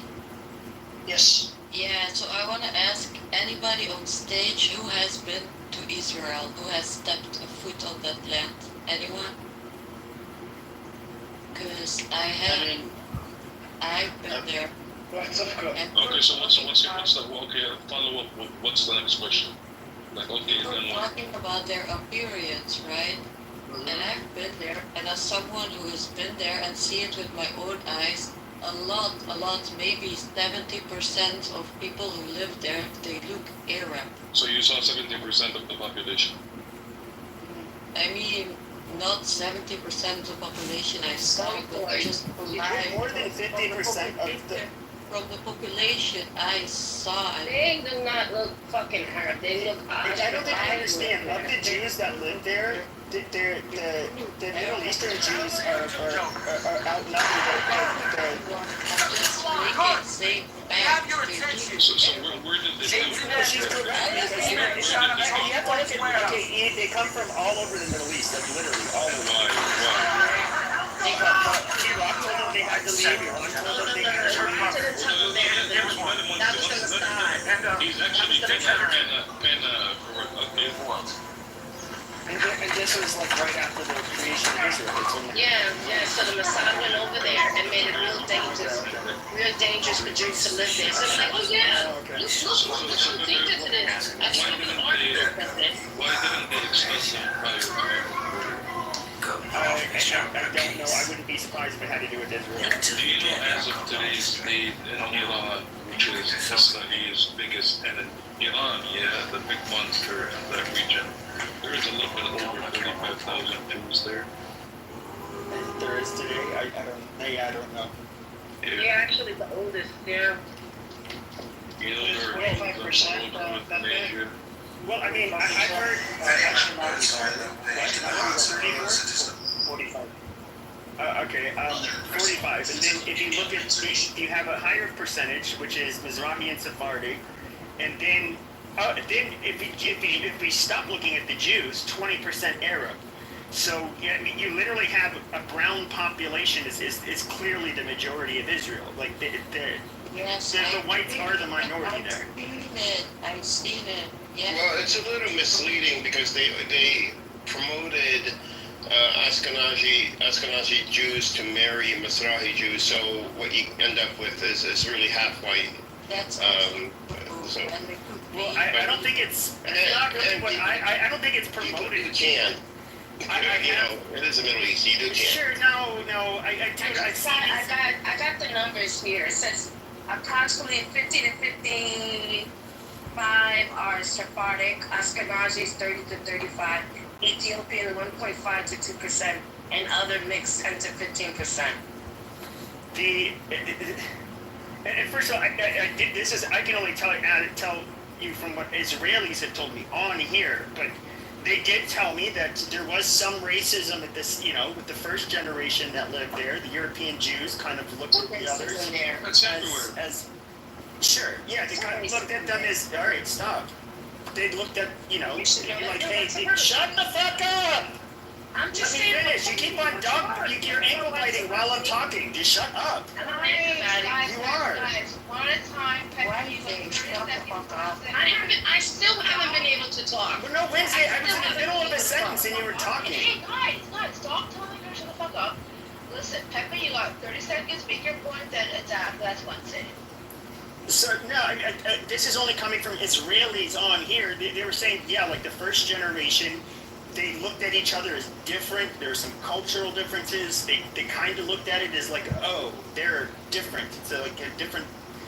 It was kind of a little bit tabooed and mixed, but according to them, they're saying that is not a taboo at all anymore in Israel, and that it's not. They kind of just look at each other as being Jews, and they can you find a Jew you love, you can just marry them. It doesn't matter whether or not Okay, so what I wanted to say is you made a comment that back in the day, countries attacked other countries, and there were slaves, and people conquered people. That was back in the days. We living in the 21st century, and because of World War II, all the countries got together and signed the Geneva Convention, and there's laws to war now. And everything that Israel is doing to the Palestinians, they are not following the Geneva Convention. We're not barbarians, okay? We're not living in the 1400s anymore, the 1500s anymore, the 1600s. We live in the 21st century. We literally at the pinnacle of AI right now, of it being sentient, okay? So I don't know why you guys keep on going back to the 1500s, to the 1600s, as if we were talking cavemen back then. We're in the 21st century. Get with the process. Get with it. I don't know which one.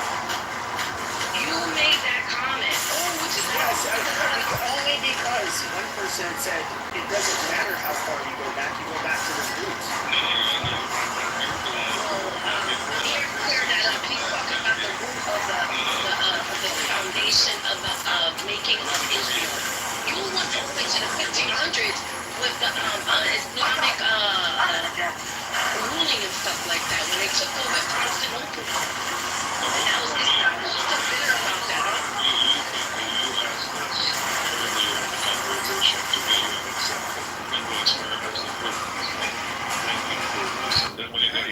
This audio?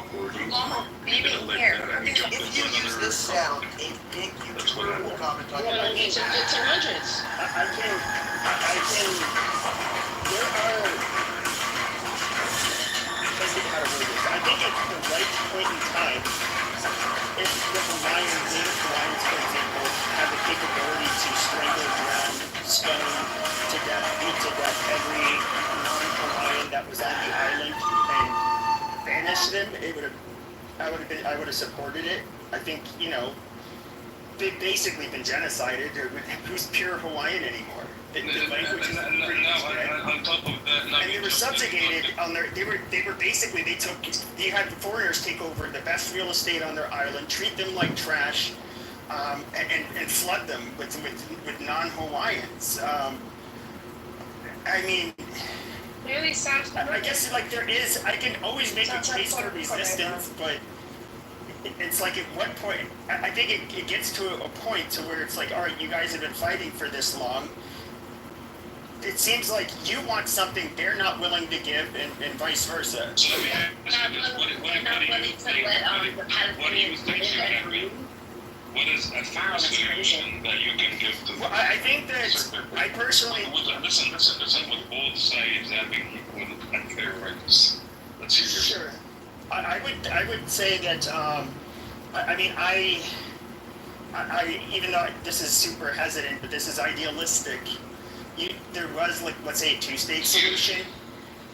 Israelis could not come onto your land, period, point blank.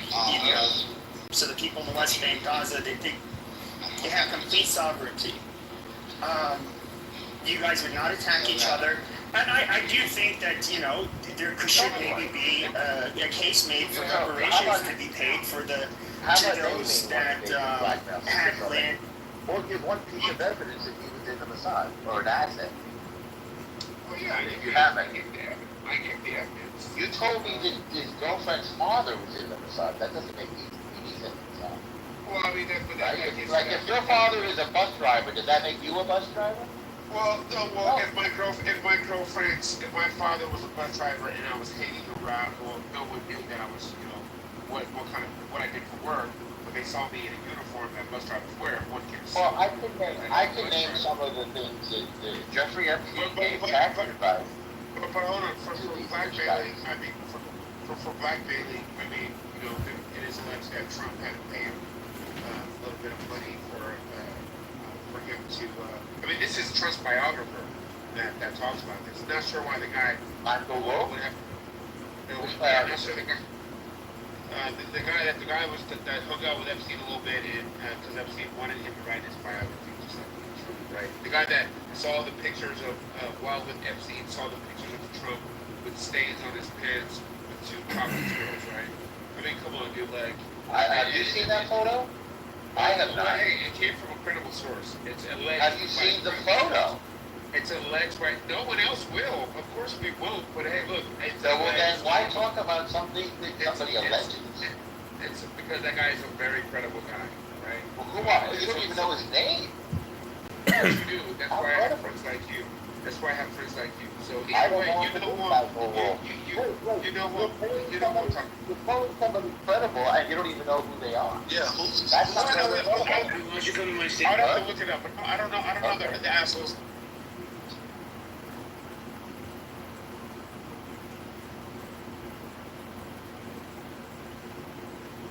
Thank you.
James was missing the. If you drink too much, they think you have no life.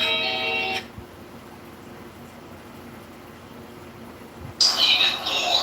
And so that is the strategy. But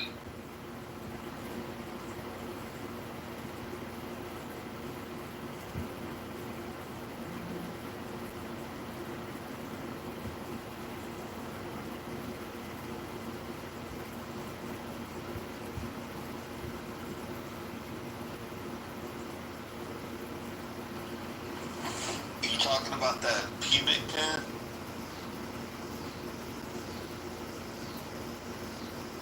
What do you think? The pubic pen that size the mills?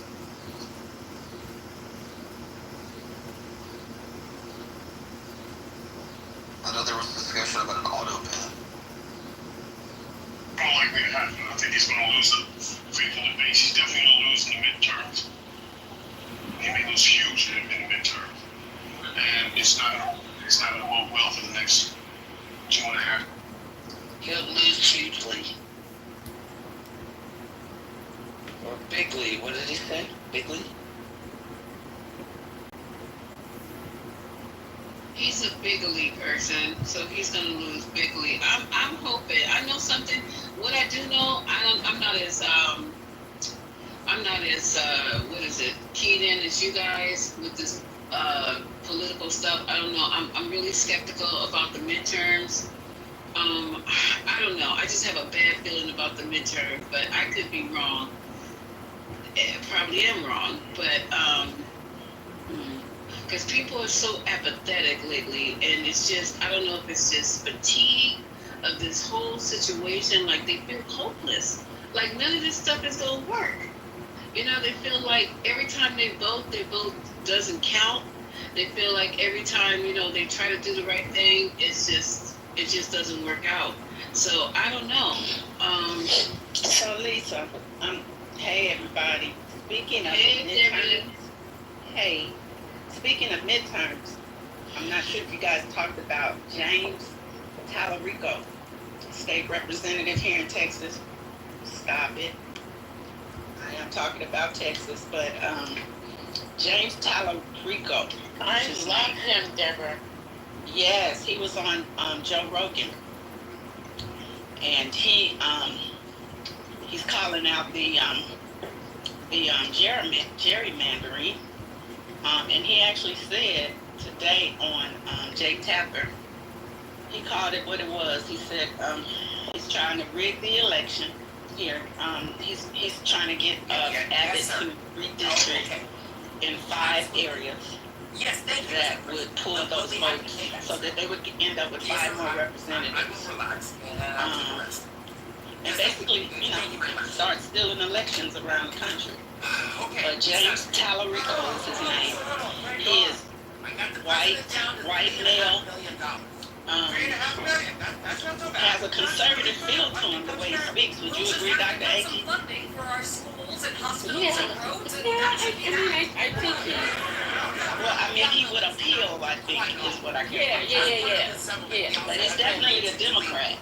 Yeah. He ain't playing with Trump. He ain't scared of Trump. I think his appeal is that his principle, right? And he argues from a principle rather than a political belief, so to speak.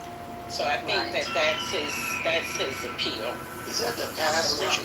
The one thing that he did say today was his father was a preacher, a Baptist preacher, and he was raised to love and take care of people, not hurt them.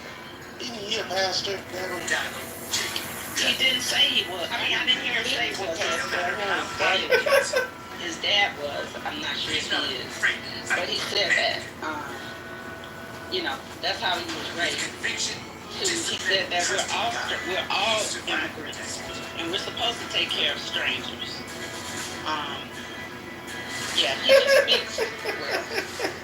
You know, he said we need to focus on how to get where we need to get, and not spend too much time on Donald Trump and all of the stuff that they've done.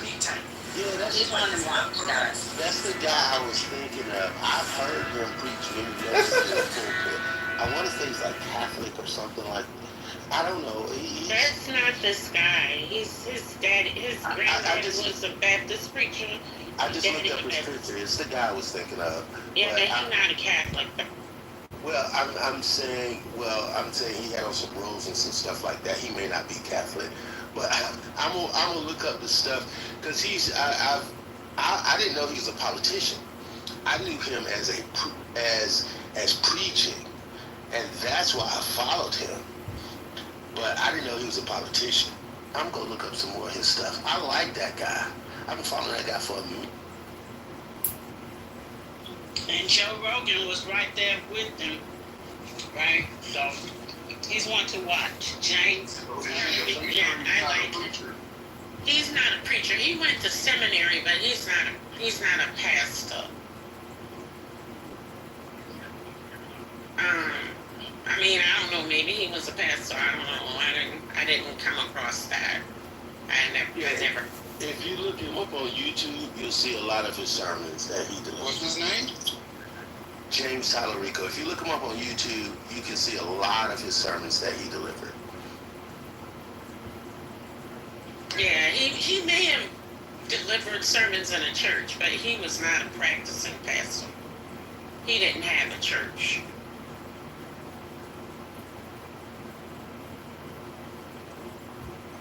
Okay, guys, let me switch over. Oh, just in between going to talk about Trump and Barack Obama, I was waiting for Haitian to come back so we could play the clip, but the clip of Barack coming out and speaking for himself, I knew that was going to happen. I knew it was just like, oh, because I know we had this conversation in this room, and it's like, oh, ignore it, it's no big deal, he's not going to be able to do anything. Barack should just ignore this, but he didn't. He obviously feels it's important enough for him to come out. Not that he released a statement. I forgot who released it, but anyway, he released a statement, and then he came out and spoke for himself. I consider myself the new Trent. Because I know somebody that knows somebody that knew that Barack was going to come out and make this statement. But he did. So I was waiting on Keisha. He said he's going to be ready in an hour, and he's still not in here. So I'm at the Apple store. So, okay.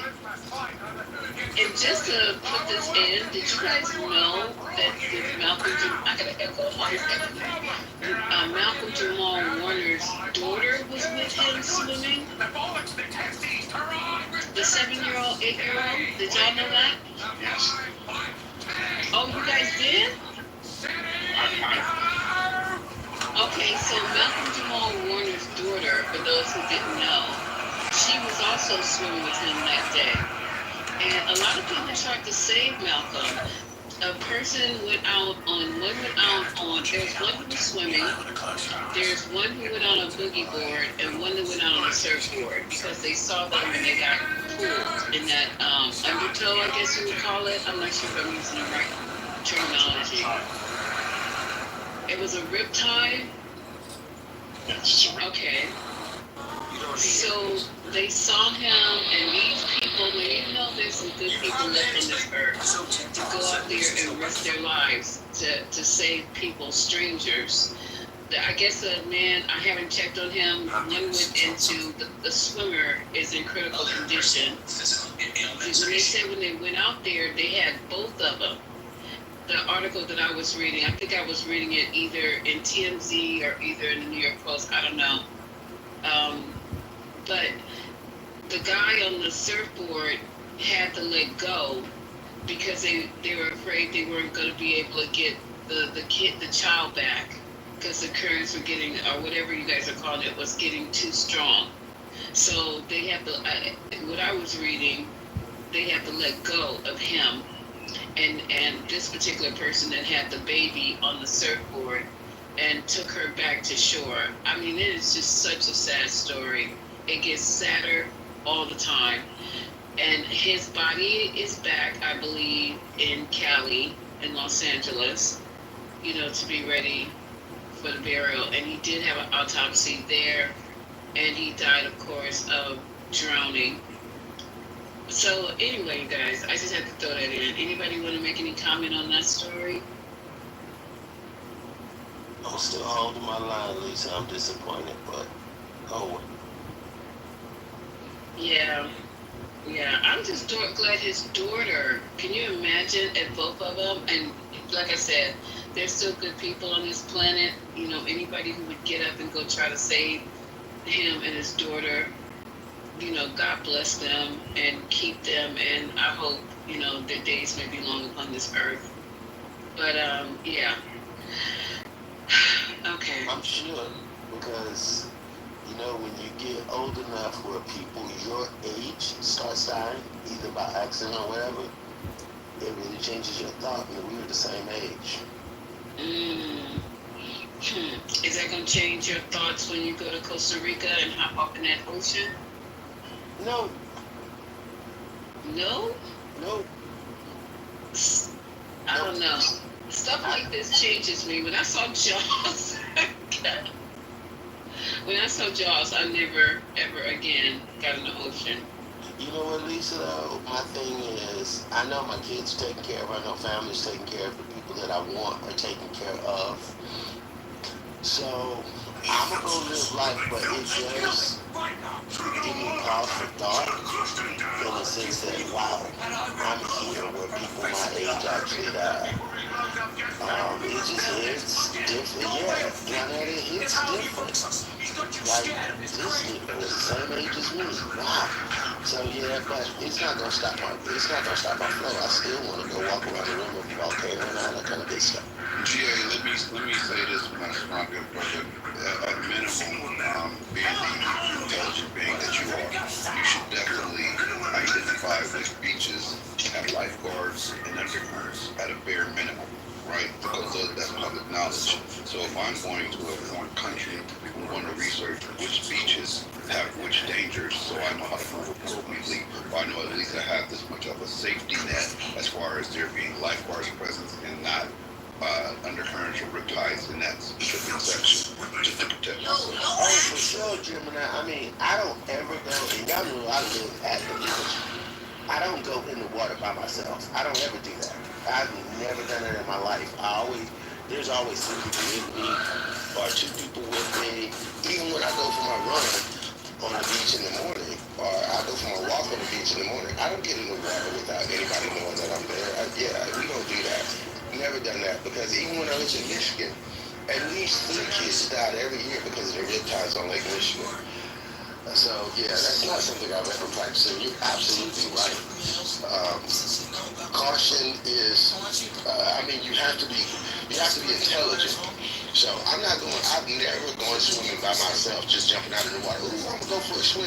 There's sharks down here where I live. I live on the Atlantic Ocean. Quit playing. I'm not doing that. And I don't think anybody should. I think you should always go with 2 people if you're going to get in the water. And I tell my daughters the same.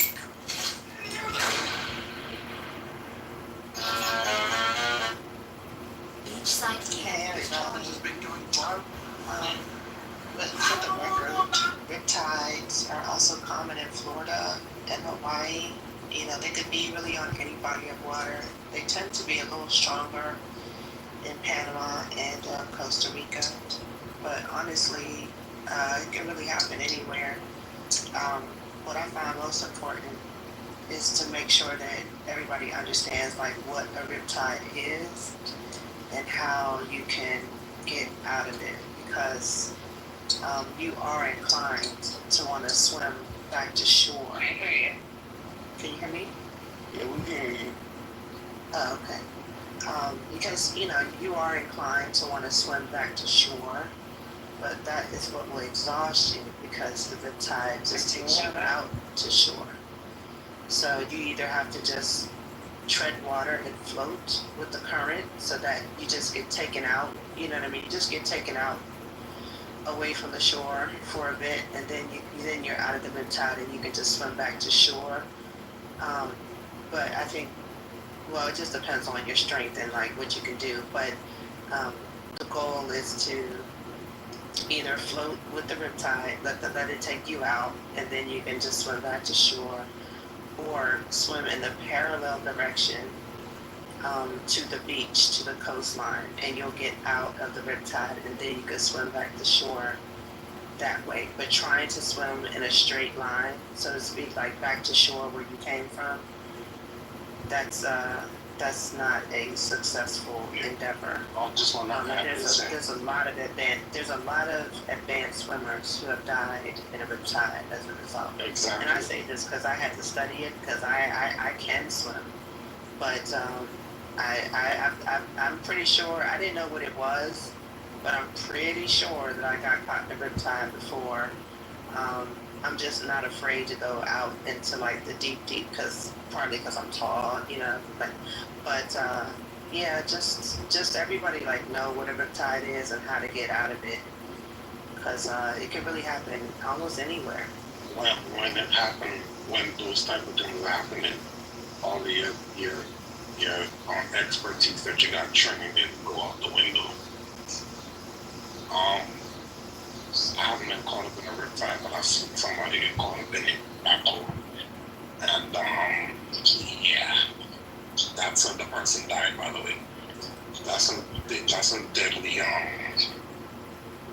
that's a deadly thing right there. You want your expert swimmer that you could get killed with that thing. What Dr. E, what she said is exactly what you're supposed to do. But it's sad. It's screwed up.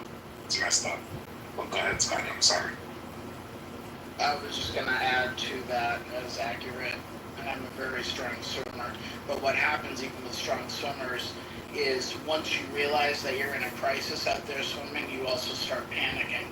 And then you can easily end up swallowing water or just, losing your grip on reality and how you're supposed to do things and how you're supposed to swim, with, along the shore and all that, like you said, goes out the window and you start panicking, you're desperate, you're gasping for air, and then you don't have the strength to even stay afloat. And that's often what happens, even with fantastic swimmers.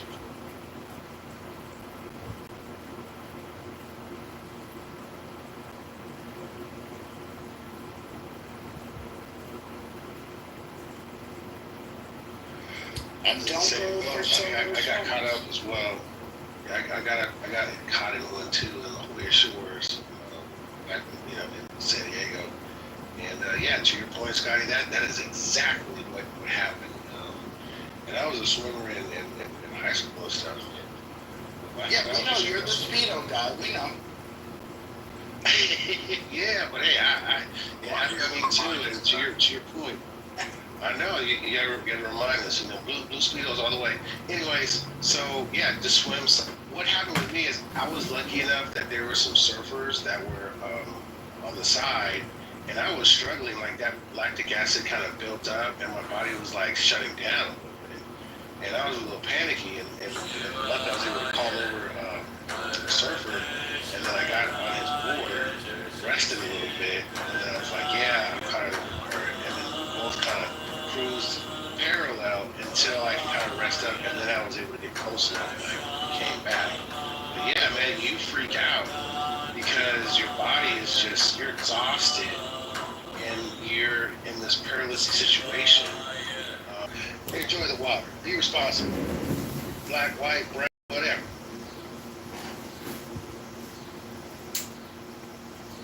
But also teach the kids at an early age how to swim. Like the basics and the safety and all that, because that really does make a difference. Yeah, Scotty, like you were saying, the first thing that they teach is the panic, right? Because the panic is what kills most people. Oh yeah. Like just to get control of the panic and, remember, you have skills that can get you out of this. Calm down, relax, don't panic, don't panic. Yeah, you gotta do that. Get control of the panic. It's literally what will kill people in a lake. Forget about an ocean. Mm-hmm. Because before you know it, your mouth is...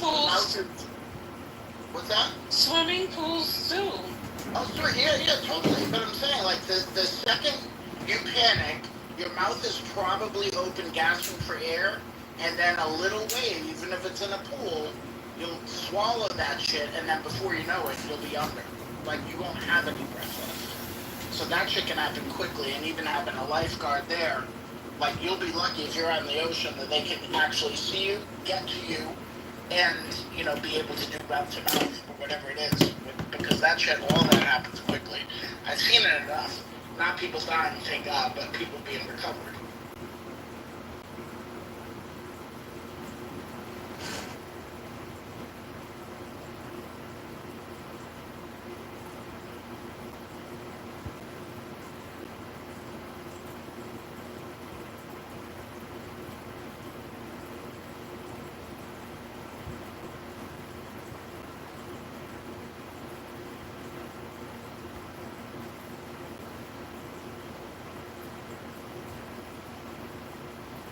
But 70% of identified grooming gang suspects were white. 6.9% were Pakistani to women.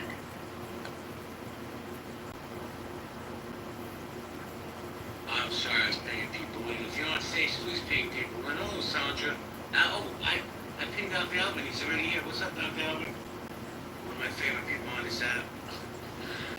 Yeah, you wanna throw something out, JP, but you go ahead and finish. No, I was just going to say hello to Dr. Albert, man. I love this dude. He's amazing. Dr. Albert, how you doing today, friend? What's up, JP? How you doing, Doc? Man, How's everybody? I have to say, I am eating this up by the shovel loads, bro. I'm excited to see our country finally standing united on one thing at least. I can understand it, man. I hope, I'm glad Congress is trying to do this stuff. What do you do? Was it for somebody else I would not? I'll get that diamond and leave. Do not be sitting